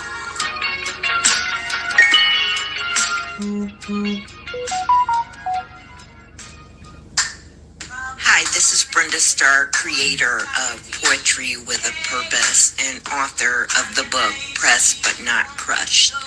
Pressed But Not Crushed is an anthology of political poems that address current and historical issues in American descendants of slave population and African American population. The book describes slavery and its residuals, Jim Crow segregation, social depredation, and other relevant issues to American descendants of slaves and African Americans, including the current political climate that does not address our issues. That one right there. This is the Black Channel. I am your host, your brother, your humble servant, the Black Authority. Very glad to be with you all here this evening, and the telephone lines are now open. The number is 646-787-1933. That's 646-787-1933. Your personal access code to the Blackest radio program in existence, the only one of its kind on planet Earth today. As always, you are welcome to join us, and the telephone lines are now open. So you all can definitely go ahead and give us a call here as well. Go ahead and light that up for you here. All right, please make sure you have everything in order. Let me get caller from area code 469. You're on live with the Black Channel. What's your name? Where you calling from? This is Thomas calling from Dallas, Texas. All right, Thomas from Dallas. What's on your mind, brother? Oh man, Jason, I appreciate everything you're doing tonight, man. Everything you're saying is totally true.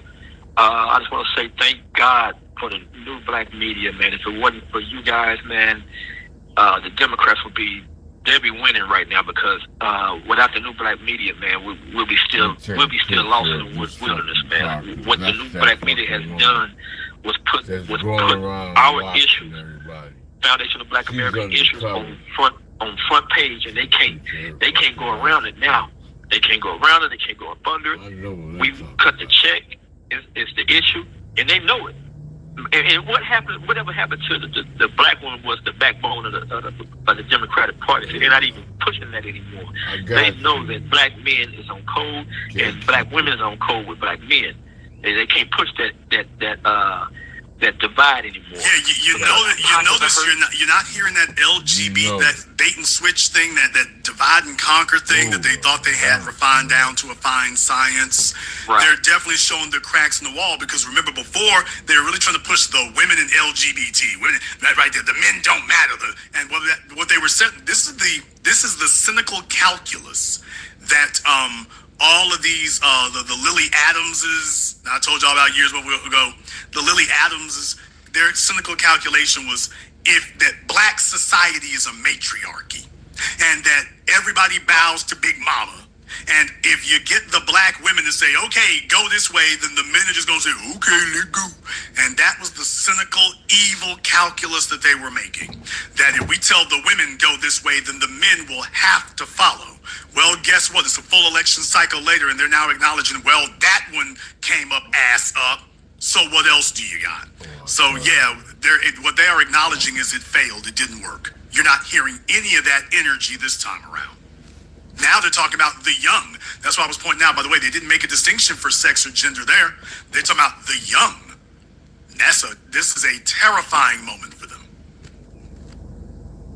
And Jason, those numbers are actually worse than what they are portraying on the media. Those numbers are way worse. You know, because they haven't really polled every black person in America. That number is and they know it. And only problem I have with those new era guys, man, when you get before the media, you gotta speak. You gotta speak, and you know the issues. Just say, cut the check. Stop beating around the bush. We don't want no pep rally. We don't want no meeting. Like you said, you don't have to be present to me. Just cut the goddamn check. I could be way on the other side of the moon. Cut the check. That's the issue. It always has been the issue in America. I mean, look at what they're doing to the black colleges. We know you go to a HBCU, they falling apart. That's why. So they've been running the game on us forever. Cut the check. Be one, Jason. Black First, brother, thank you very much for giving us a call here tonight. I mean, yeah, we cannot be apologetic and meat-bish. And the other thing right here, I've talked about this before. You know, if you run up on the James Clyburn or one of these media folk there, y'all got to be ready there to say, hey, this is the issue. When it comes to reparations, no committees, no what you've done previously, HR 40 ain't it. No committees, do what you do. What do we want? We want you to do the exact same thing for us that you've done for the Ukrainians and Afghans. You cut the check. No committees, no conferences, no commissions, no studies.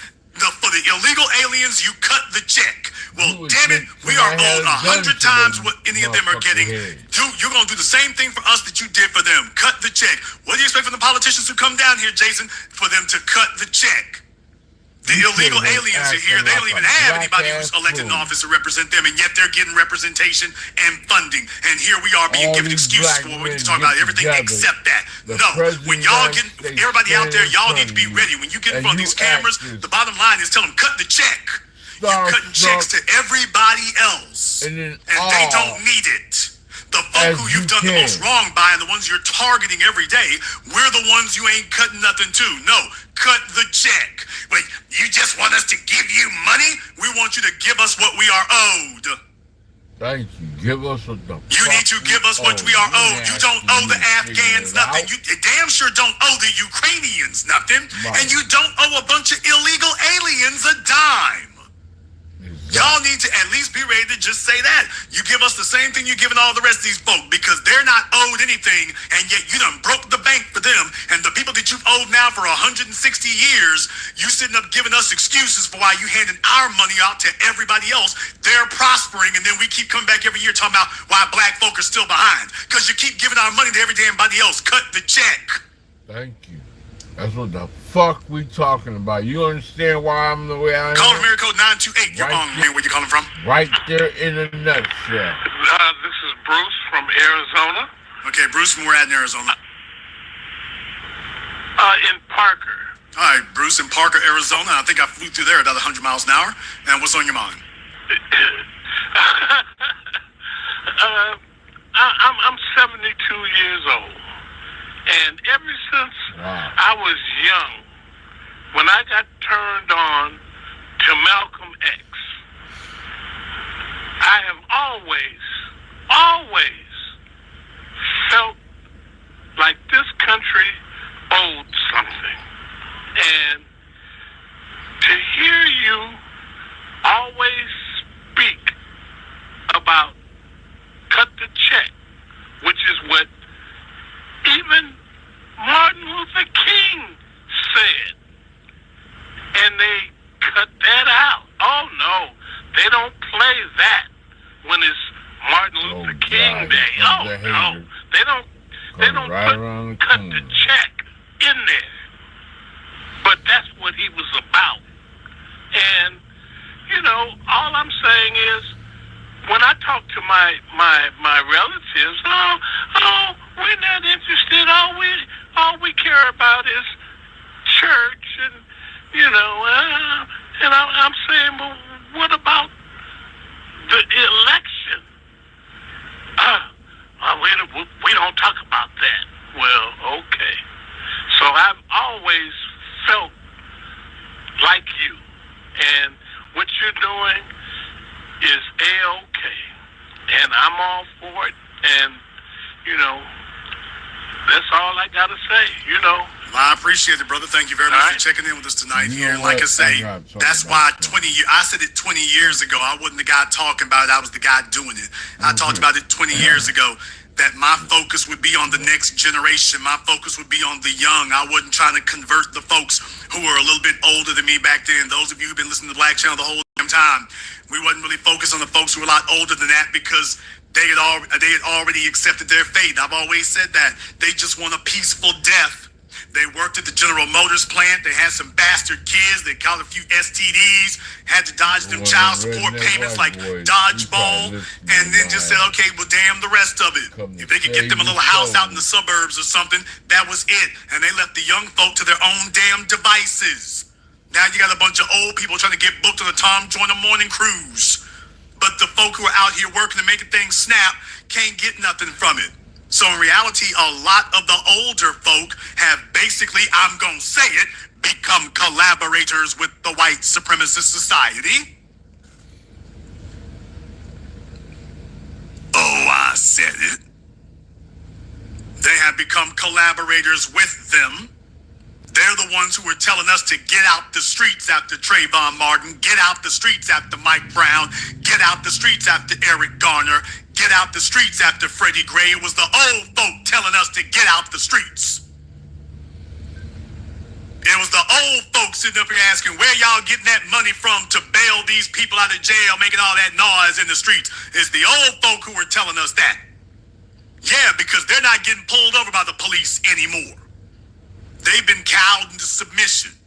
But for those of us who have not been butt broken, it's a whole different thing. Right. We don't even talk like them. Call of America 415, you're on live with the Black Channel. What's your name? Where you calling from? It's Marcus from San Francisco. Marcus from San Francisco, what's on your mind? I know you've discussed this before, but I was having a debate because I was at one of the fraternities, and the president of the fraternity was trying to do something for his community, for the fraternity, the members, and he wanted to give out scholarships, and I just didn't have the vocabulary because I forgot what you said, because you said it so long, you said it so great. Can you say it again? Why is a scholarship a bad idea for black people? In the form of giving black people something. Scholarship is bad. Well, simple question. Number one, what was taken from us was not scholarships. In a word, when somebody tries to hit you with the, well, why don't y'all we don't need to give you cash payments. How about we give you some tokenism? This is what we've been falling for the longest damn time. Malcolm X spoke against this, and the Black Panther spoke against this, and I've spoken against this. We don't accept any tokens. I told you what it was we needed. I don't need somebody else to tell me what we need. I told you, hey, you got to give back what was taken. And every time the conversation comes to giving back, specifically what they took, they start trying to get into a negotiation about, well, can I give you something else? Can I give you something else that may have some value, but not give you what I took from you? And that's not the way that works. So to make it short, brother, for those of you, any of these folks here trying to hit y'all with the scholarship thing or the diploma thing or paying for tuition thing, please understand what was taken from us was not scholarships. So whoever's telling you that is trying to get around giving back what was actually taken from you. So forget everything else. That's your response when somebody brings up a scholarship. Scholarships were not what was taken from us. You took money from us, and you need to restore money to us. What I meant was in the context, like, let's say the Black Channel had let's say you had a fraternity that you had like 10 members, for example, and you're not a white man, you weren't the white government doing it, but let's say you're the head, but you wanted to do something for the members, like, why would that be a bad idea? Scholarships, that's what I was trying to refer to.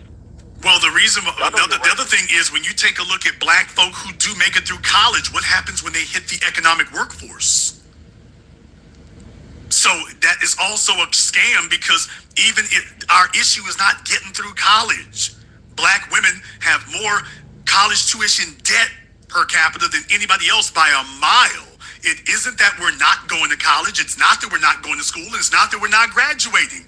You're getting this college credential, and then and that college credential is supposed to give you some sort of leverage in the socioeconomic system. And what you're finding out is that your scholarship and your tuition doesn't give you leverage in an economic system that runs along racial lines. So they're leaving that part out. In effect, your college diploma, your college degree has no value, because they're not allowing you to leverage it in the workforce anyway. You're last hired, first fired. Economies run along racial lines, or at least in this country, it's being executed along racial lines. That's why focusing on your tuition and your scholarships isn't working and isn't going to work. I can promise you that we can send you something from the government to pay your tuition, but I cannot promise you that that tuition that we paid for you, that the degree you get will be honored when you go into the workforce. Now that I can't promise you. Now, if you knew for a fact that your degree was not going to be honored when you walked into the workforce, would you still be so enthusiastic to get it and run up that tuition? No. Simple enough? Yeah. Thank you very much for giving us a call. Folks, what I'm saying is y'all got to be ready to answer this right now. You've been listening to me for over a decade. You're not supposed to be sitting here getting entertained. You have to be an activist to stop asking where the freedom fighters are. You are the revolution. You are the resistance. We've been teaching this now for over a decade. You're supposed to know how to snap this back off the top of your damn head. It can't be that everybody's got to come back here to call a specific phone number to talk to me. Everybody's got to know this. Everybody's got to adopt this. Everybody's got to memorize this. Come on now, man. Especially if he's a college student, he's supposed to be memorizing all this. That's his obligation. You walk in these situations and all these folks do is ask one or two questions and you're thrown off your square. And it's like, okay, see, we ain't got to give you nothing. See you in 4 years. Now, what the politicians do, they're just trying to buy themselves another 2 to 4 years. Once they see that you're not really paying attention, it just becomes, okay, well, let me just make it through this election cycle, and we're going to buy ourselves another 2 to 4 years.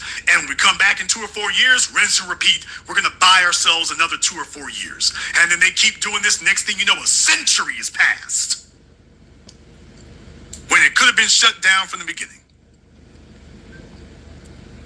Caller from America 412, you're on live with the Black Channel. What's your name? Where you calling from? Hey, Denise from South Carolina, Columbia. How are you, Jason? All right, Denise from Columbia. What's on your mind?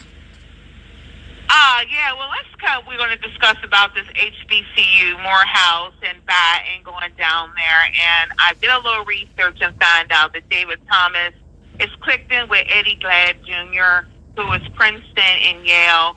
Plus, they got 3 trustee boards who are Jewish. They are clicked in with the ADL as well.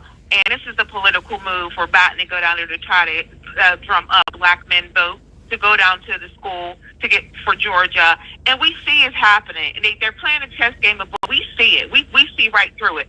So Biden and them, and Biden flew someone down there from his, not his cabinet, but someone who represented Biden administration down to Morehouse to make sure that the men, to make sure that everything's going to go with the students, to talk to the students, say, okay, look, we're going to listen to you. We're going to do this A, B, and C.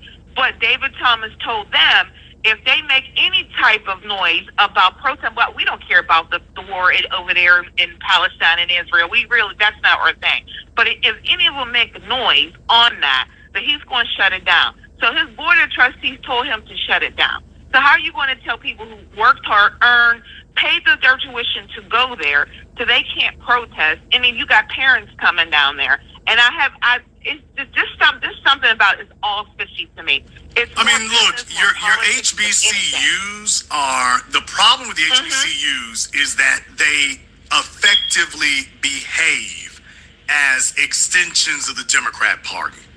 And we don't need schools that are extensions of a political party. We're supposed to have schools that are extensions of our community. Yes, I know the HBCUs were not even black started, but that's not my point.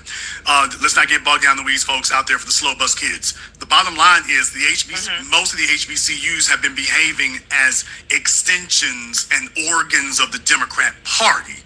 And when you do that, what you've already said is we're not serving your interests. Massa showed up today, and that's what it is. Now, I do want to tell you all what the solution for the HBCUs would be. The solution for the HBCUs is actually very simple.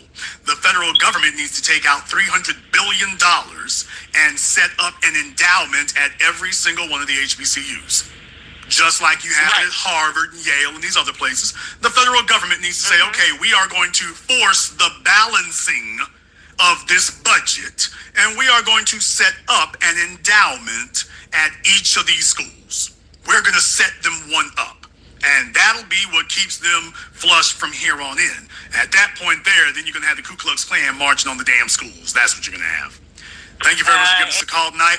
And by the way, if y'all want to throw a few shekels here so we can get the sister a 9-volt battery, I would hate for something to happen at the house there. So if y'all want to throw a few dimes here on PayPal or Venmo or whatever in the super chat to the 9-volt battery fund, she sounds like she's on point otherwise. So if we can help her out with that, she'll be golden.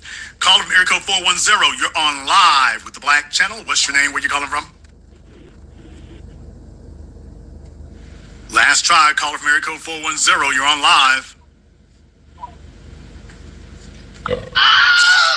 Caller from area code 410 has been abducted. Caller from area code 323. You're on live with the Black Channel. What's your name? Where you calling from? Hey, good evening, Big Brother Jason. This is Brother Elijah calling out of Brooklyn, New York. All right, Brother Elijah out of Brooklyn. What's on your mind? Brother, I got two questions for you. The first one. We're gonna pause it right here, and I'm gonna start a new one. I'm not worried. I don't want you to worry.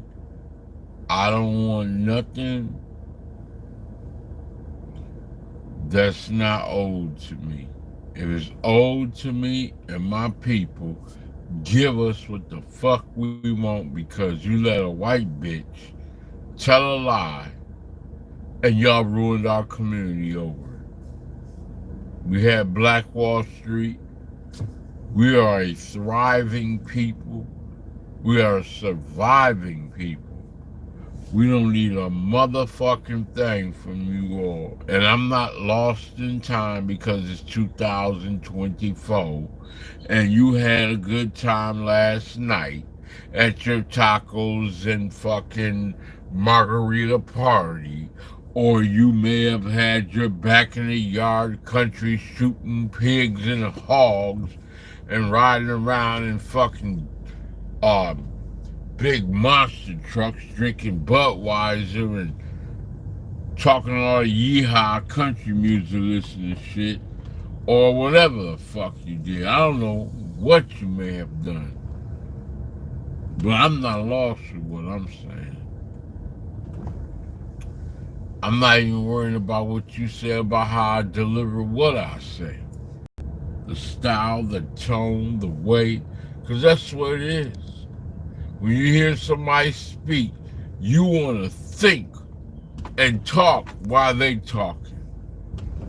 You don't want to receive. You don't want to listen. All you want to do is be able to have the comeback to make a person either laugh or disrespect the communication of the one that's stating to you the obvious. That's on that bitch shit that you're on that bitch shit. And you'll never stop till the day you die, because they teach all that shit when you're born, when you're in middle school, high school, and all the rest. Play mind games all day fucking long, all your life basically. The majority of you, if you're not in position of leadership, are going to become somebody.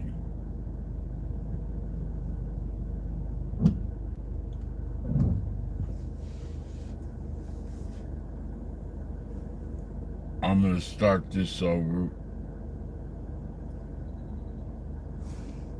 Thank you for listening.